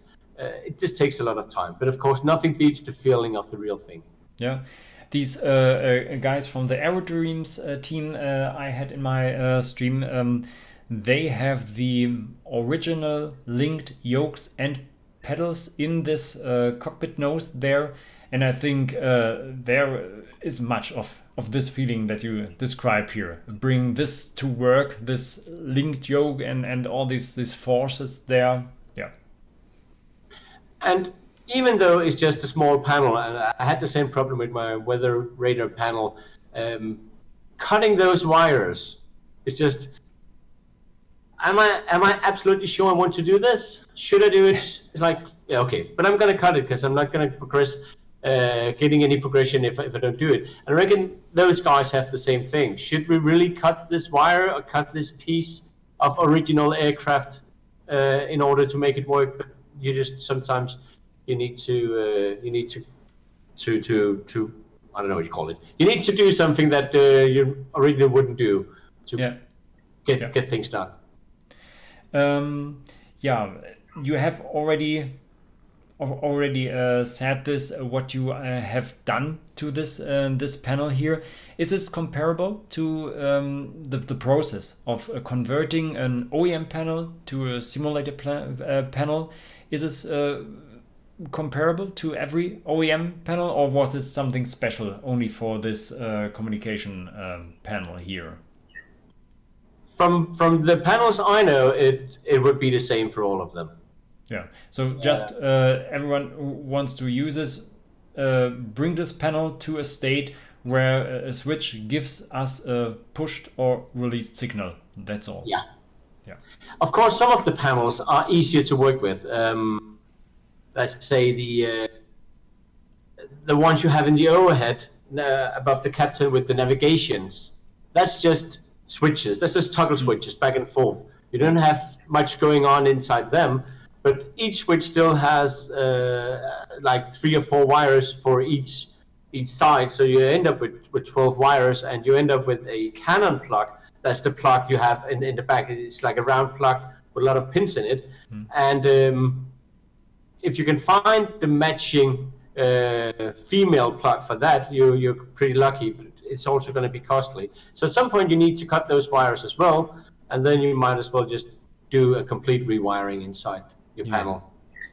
And everything is, I'm just looking behind the camera to see if I have one of those Canon plugs laying around. I think I have it in the cabinet over here. But you cannot use them in a good way. So you need to use something else, like those D-subs connectors you just showed us before. Yeah, and there we are again at the talking about the price. A D-sub connector where I buy 50 pieces in one bulk for not much money, or one of those switches. Yeah. Okay. And I think those Canon plug connectors, they're also around $100 each. Yeah. So it gets very expensive very fast. So I'm not using them either. Where do you go? Where do you get these OEM panels from? Do you have any special? Is there a special place to go, or is this just? Are you lucky to find it? I'm not gonna tell you. Then it's not secret anymore. Now, the OEM liners, the eyebrow windows, I found them on a flight sim forum, web-based forum. Actually, the ProSim forum. They're up for sale there. The other parts, actually, I find them on eBay. Okay. So it's just eBay. The thing is, you need to do your search a bit wider than what you normally would do. If you write a 737 OEM panel, then what you get is definitely going to cost you money. So you need to do a bit of searching. Normally, I find someone who has something for sale. This is from the manufacturer Gables. That's one of the manufacturers of avionics. And then search for Gables or Honeywell or some of those companies. And then see some of the people that has this in their possession and they don't know what it is. The guy I bought this from, the guy I bought this from, he had OEM panels laying around. He had operating tools for hospitals, for surgery tools. He had old wires, he had old telephones, he had some copy machines. He had he just had a barn full of stuff that he just wanted to get rid of. So he wasn't in the flight sim community, so he didn't really know the value of. He just had some aircraft parts laying around, and you can be lucky to find that also on eBay. You just need to do a bit of searching. Yeah, it's like you're going on the hobby market, and someone wants to remove all the parts from his from his old house, and everything must out now, no? Something like this. Exactly. Yeah. And you can still find things like that on eBay. I have a few items that I'm looking at, but the shipping from the United States into Denmark is just not going to make it worth it. But let me tell you, this part was around 30, 40 euros, $30, that's it. Oh, and so this is very cheap. This is something you wouldn't expect when you are talking about OEM panels. Exactly. But you need to search the I wouldn't call it dark corners of eBay, but you need to search the places where you wouldn't expect to find things. Yeah. Okay. Yeah, and I think this answers already the question from Heiji. It didn't look like a 737 NG ISP panel, perhaps older 737, or am I wrong? No, I think he isn't. No, you're absolutely right. Yeah. This is from the class. This is from the 400 series. Here. So the switches are laid out a bit differently. So as far as I remember, there are it's VHF 1 and 2 on the NG, whereas here it's VHF 1 and 2 is over here. You have to live with that because it's not the NG version. But of course, I can just configure that this is VHF 1 and this is VHF 2 with the wiring that I put back into the computer, and then I've configured the switches there, so they don't have to be placed in the same position as the NG.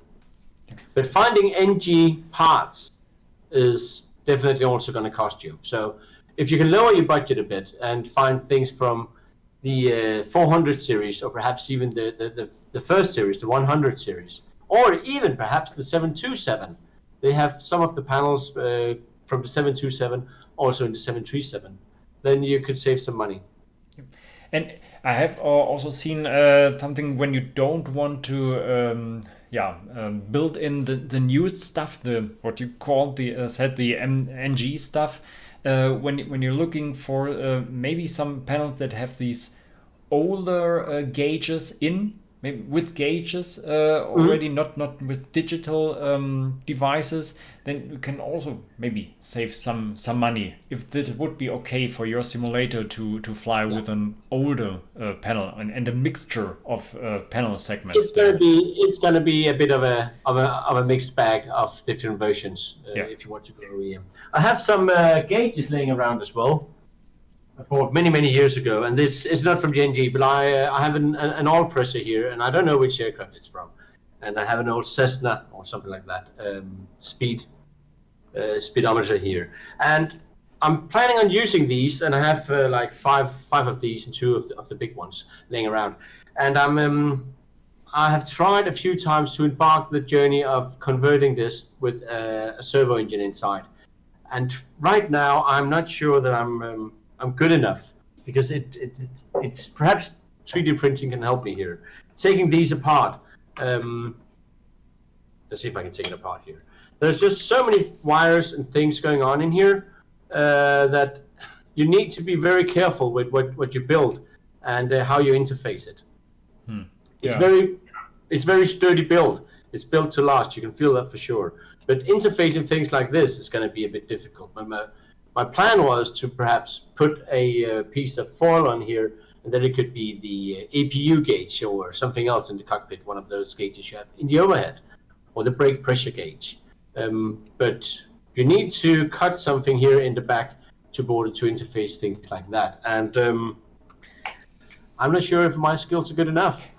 Yeah, I wouldn't even know how to start when I do this. I have never seen a gauge opened.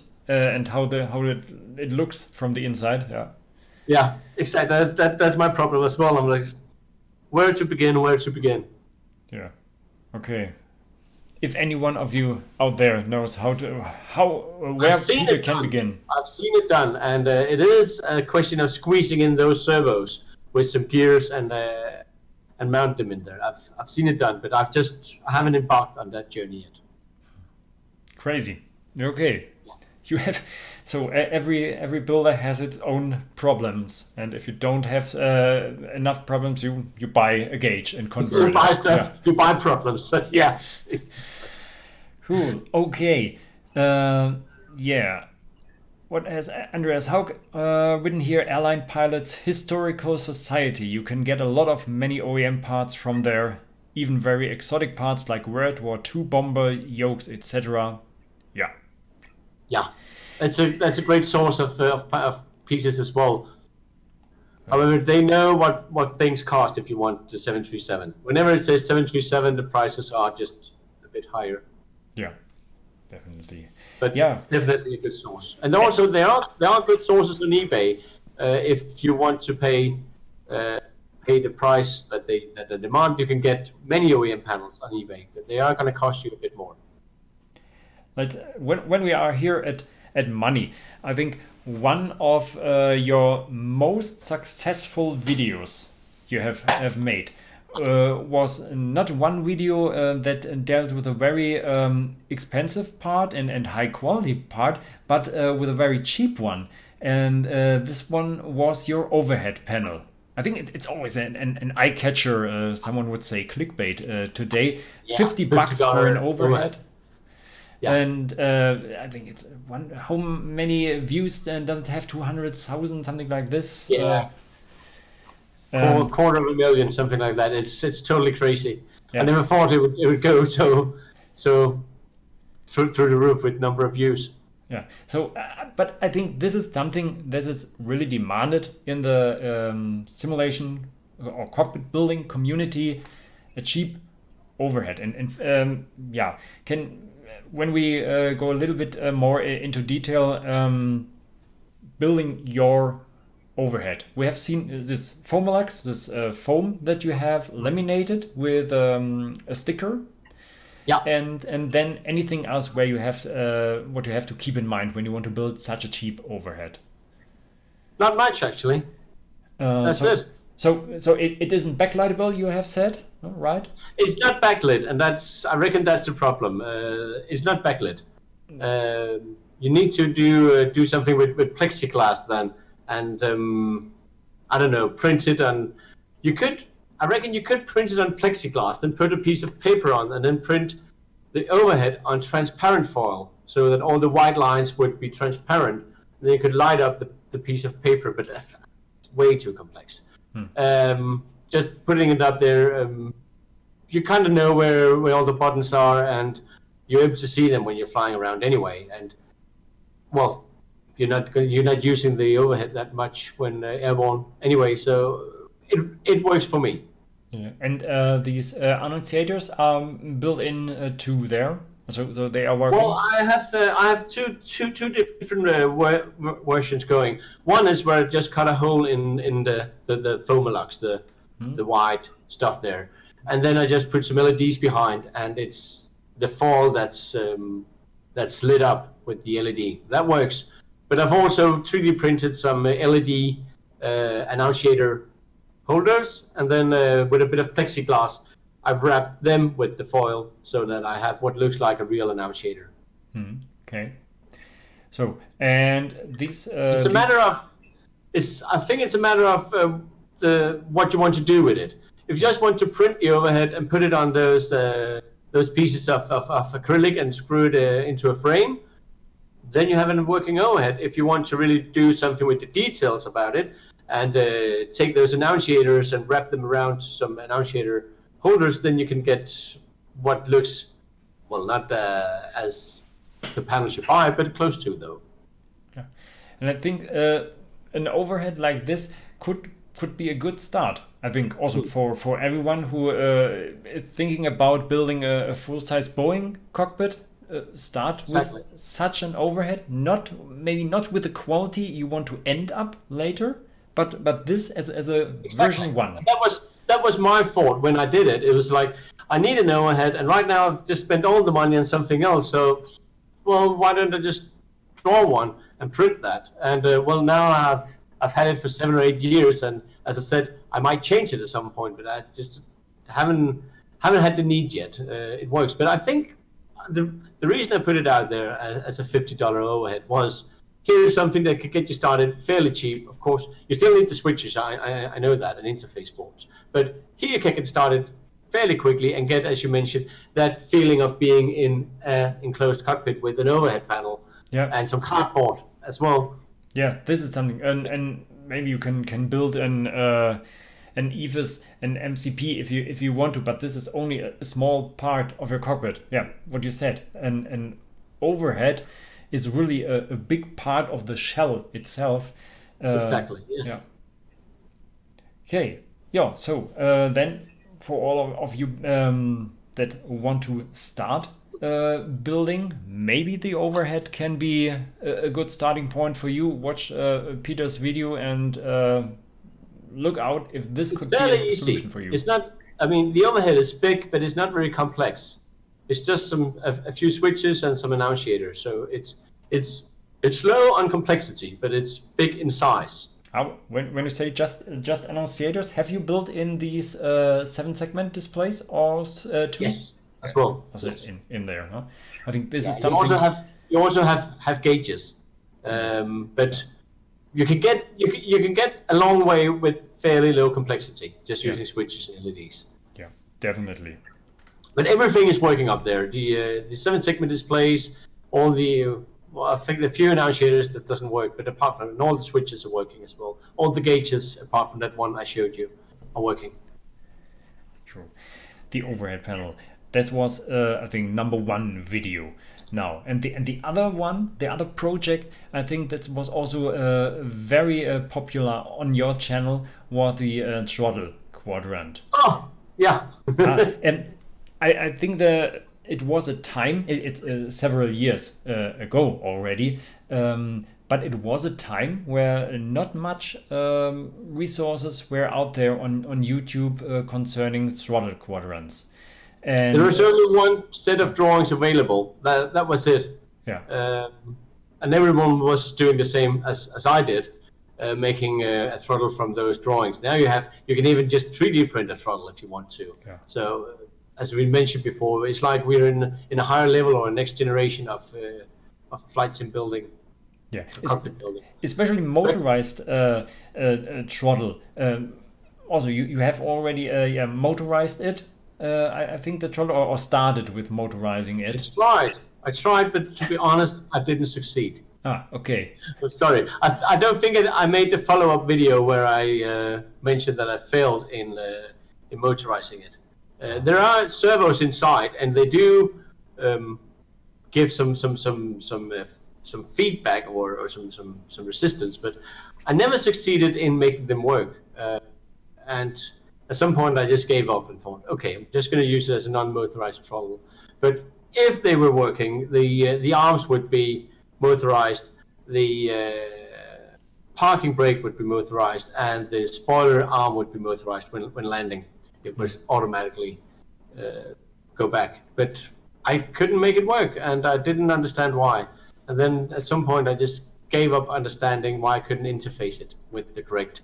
I have a Polulu card connected to the servos, but I just couldn't make it work.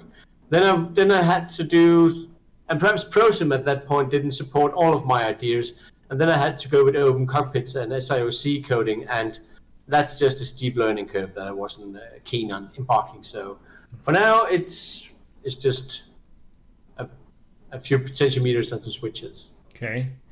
Then then when it didn't work out as you planned it, what were there some things that you have learned during this throttle project?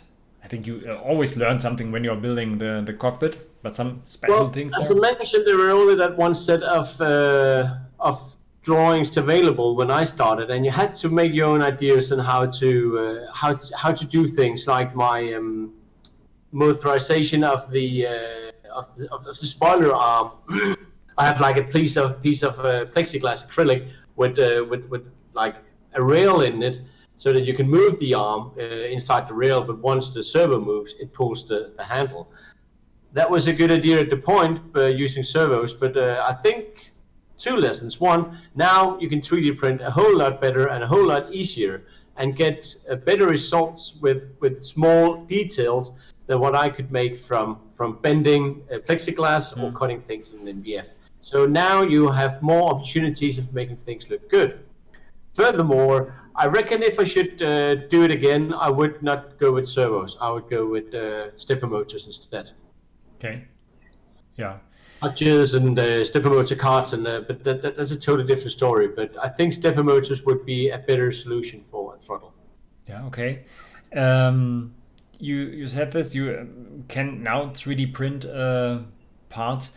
What would you prefer, building a throttle quadrant?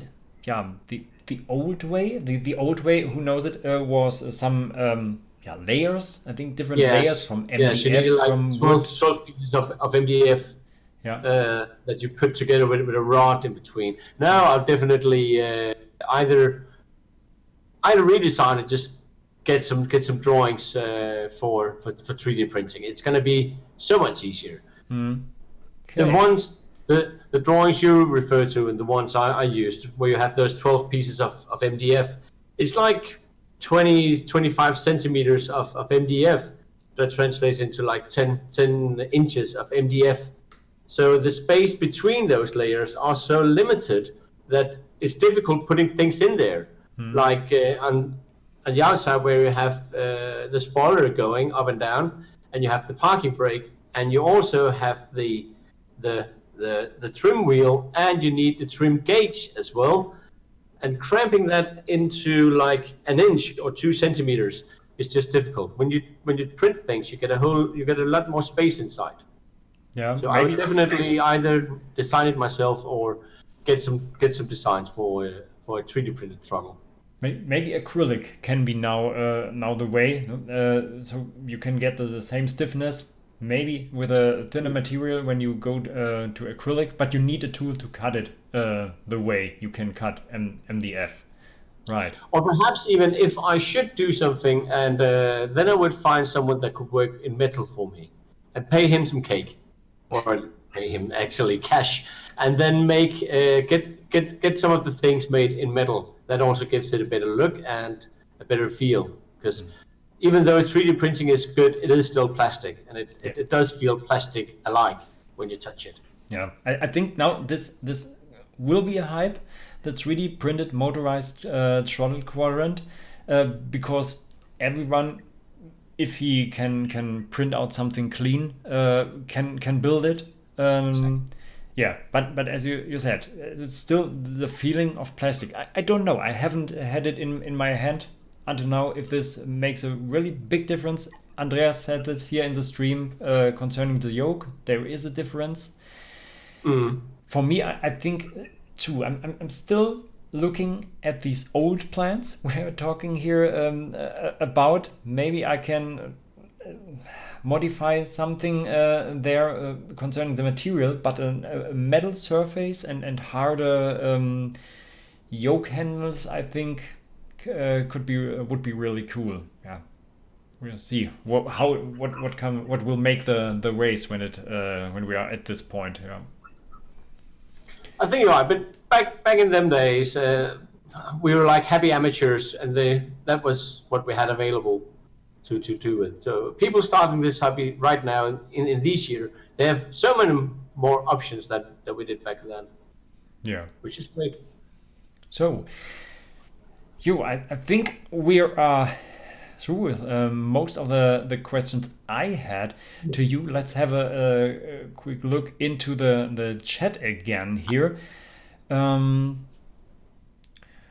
737 SE here. What is the individual part component you are most happy, satisfied, or proud of with the cockpit project?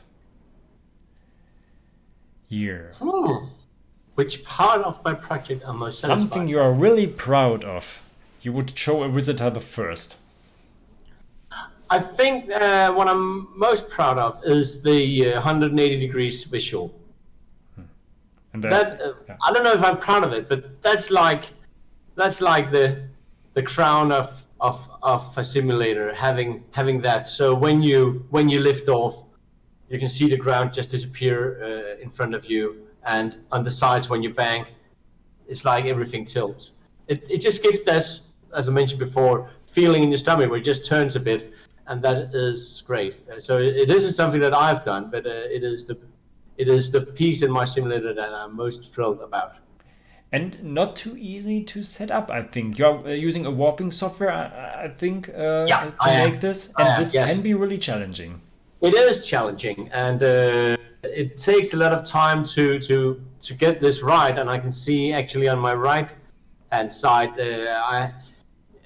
you should consider, you should see a mask in front of yourself with lines and columns, and then you need to draw. You need to pull the different points so that you get a perfect picture. And I can see that in one of the corners, I'm having a bit of it's like there's always a small hill on the ground because it bends a bit there. But once you get it in place, then it works. So it's a one-time thing, bending with that software. But you need some additional software apart from the projectors. And you still need that software if you go with the TV, I reckon, because the bezel, the edge of the screen, you want that eliminated, and you need software to do that as well. But setting it up was difficult with the curved screen. But apart from that, getting the numbers in the computers correct, that wasn't all that difficult. Okay. Yeah, what Peter said here, if you haven't went in this topic before, when you can put two screens side by side, this is no problem. You only have this bezel between. But when you put two images of a projector, they overlap a little bit, and there can be a higher, lighter, whiter stripe. Because you're gonna have a projector that throws light in here, and then a projector with light here. And when those two meet, it's just going to be lighter where I have two hands compared to where I have one hand. So you need to, like, I don't know if I can show it with my fingers, have them to go like that. Yeah. And that takes a few evenings of tweaking. Yeah. But definitely possible. Definitely possible.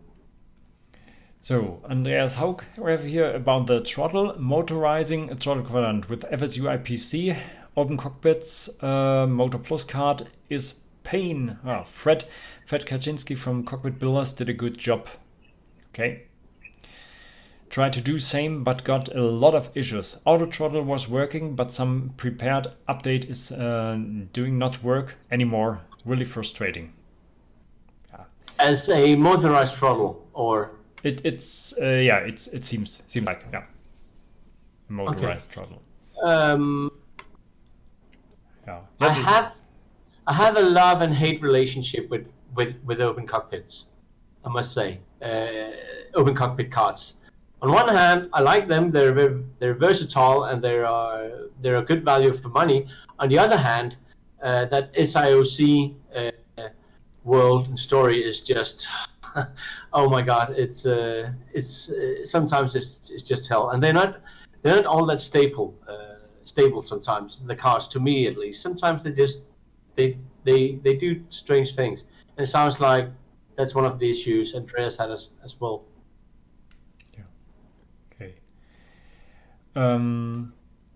We have here another question here from Heiji. Did you build a seat?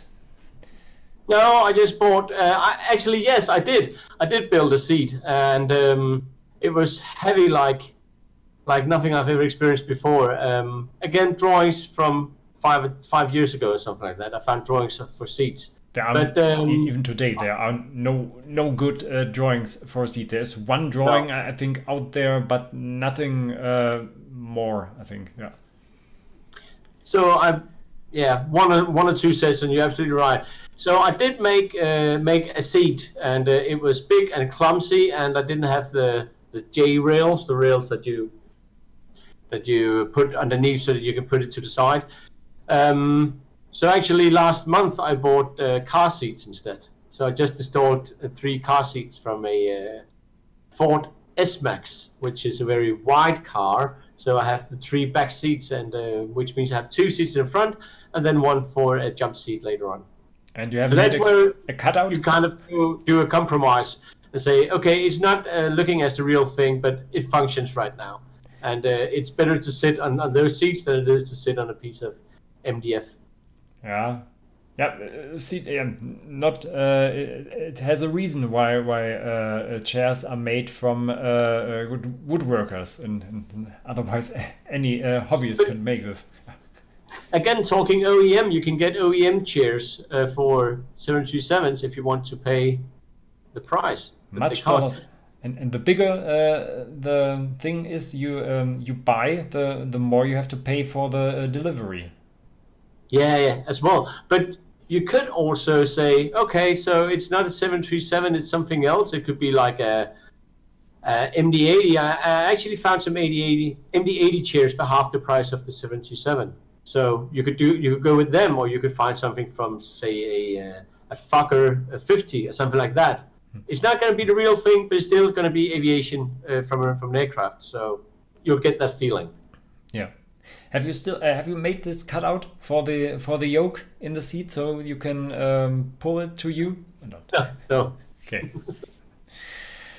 Okay. Heiji is asking if you can show these seats. I think we have made this, or can you just rotate the computer? Can we see this? The seats. The seats. Yeah. Can we see this when from this angle? Well, it's just black seats from a car. Yeah, there's nothing special about them. Imagine a car seat. Yeah. I think we all know. I can put the camera in there. No problem at all. It's just going to be a bit wobbly on the way in. Make this again here. Can you see them right there? Yeah. We genau. It's just regular car seats. Nothing special about them. There we are. So it's just car seats, and I found them for was it like €50 or so for all three of them.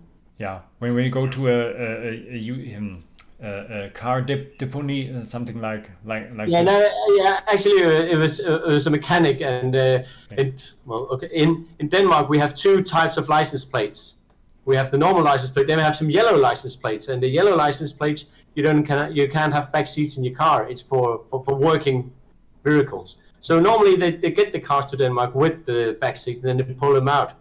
Okay. And he just had them as leftovers. He has converted a few cars. Okay. Yeah, so here again, find this, what matches your budget and your needs. Maybe, again, a version 1, start with a car seat, may also be a version 2. I still have a chair in this cockpit, so yeah. So 737 SE we have here. I think Peter's view on the MCP unit should apply to the throttle as well. The throttle is way too complex to build yourself, at least for me. Okay. Yeah.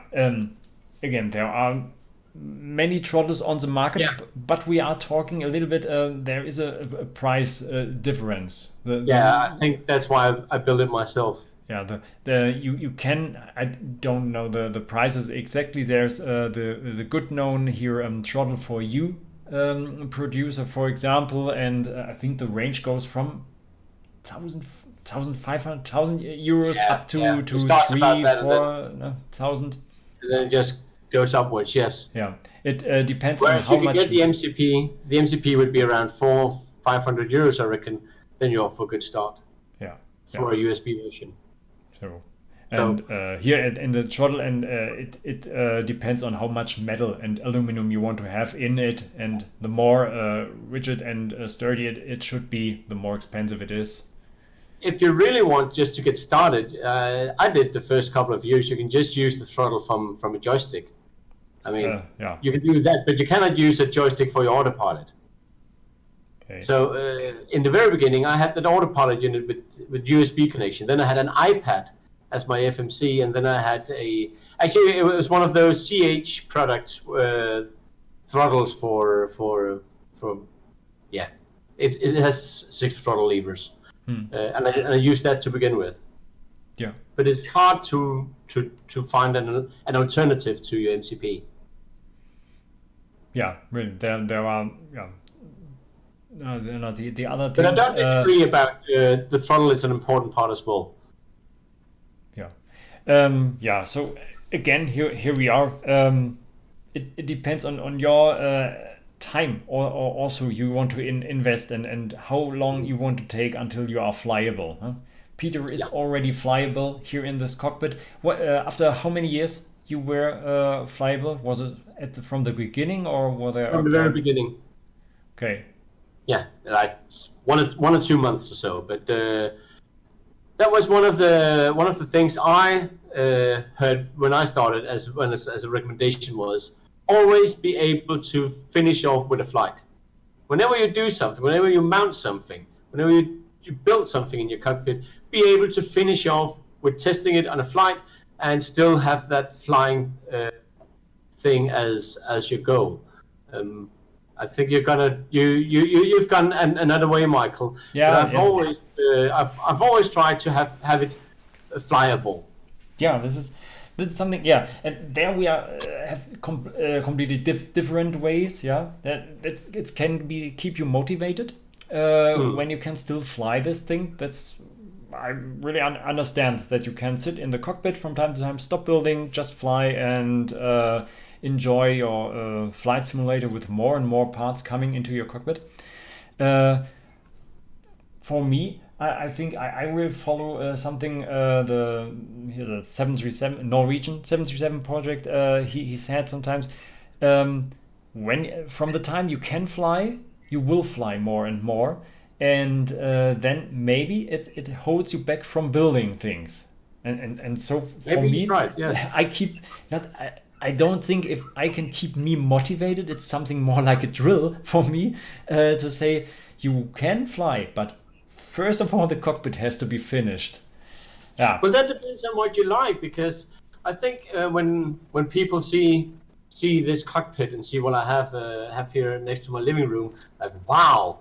So how much time do you use in it? And I think, well, actually not that much. People might be surprised that I don't fly that much in the cockpit, because what I like is actually the building, is being in my workshop, building, sanding, putting things together, and seeing things being built. I like that, but I think the hobby is like three different things. It's building things out of wood normally, then it's electronics, soldering wires, coding things, interfacing things, and then it's flying. And to me, it's perhaps equal thirds, but I think I actually like the building the best, building things. Making things with your hands, and then sometimes I go in and have a flight. Yeah, not that often.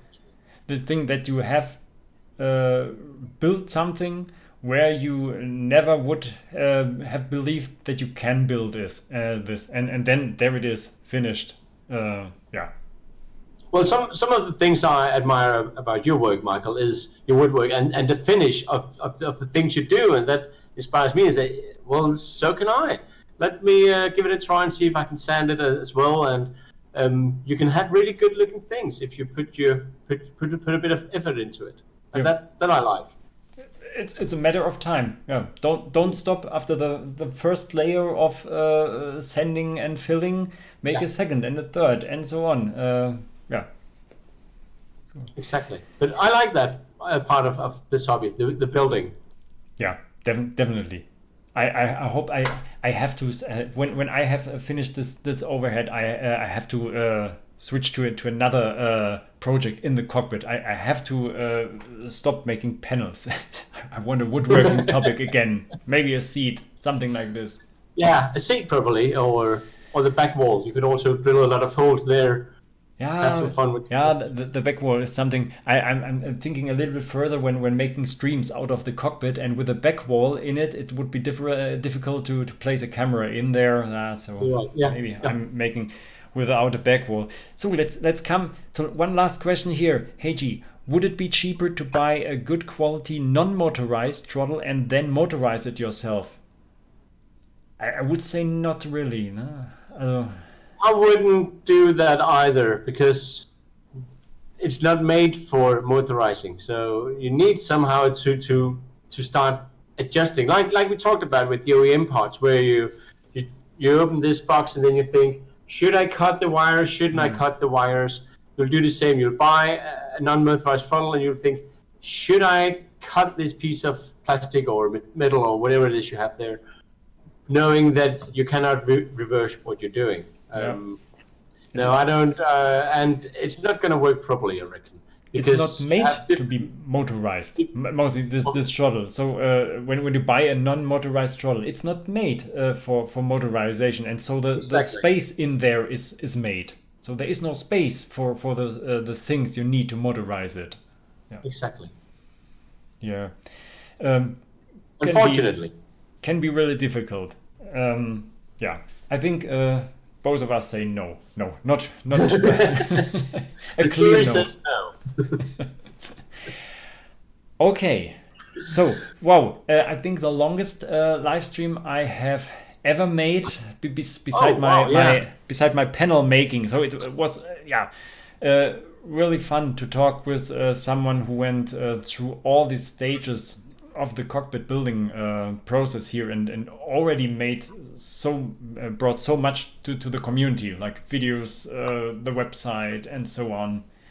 Yeah, so everyone there, go to Peter's YouTube channel. I will link it down in the video description later when I edit this video a little bit. And to his website, you will find a lot of resources, yeah, for your cockpit building. Peter, Well, some you can last see all words? my frustrations along the way. If you call that resources, then let's call it resources. But all the different frustrations with things we've built along the way. Then Peter, some last words from you here to the community. I'm just pleased that so many people have stopped in from all over the world to watch this. I'm humbled by people checking in and saying thanks. Um, well, I'm glad to be able to help you. I think that's more or less it. Maybe Thank you. the live stream topic will be part in your YouTube channel in the future. Now that the ice is broken. Perhaps I should do some as well. I could invite you, Michael, one day and ask you about your project. Yeah, yeah, of course. Every time, like when it fits into your line of your YouTube channel. Of jobs I need to get done here. So, every one of you out there, thank you for being here this evening, and Yes. have a good rest weekend, a good evening, or what time it is there. We say a goodbye to you, and So you. here, if you see my channel, I will see you soon back on the flight deck. Bye, Peter. And Peter from Build a Boeing. You guys take care. Bye bye.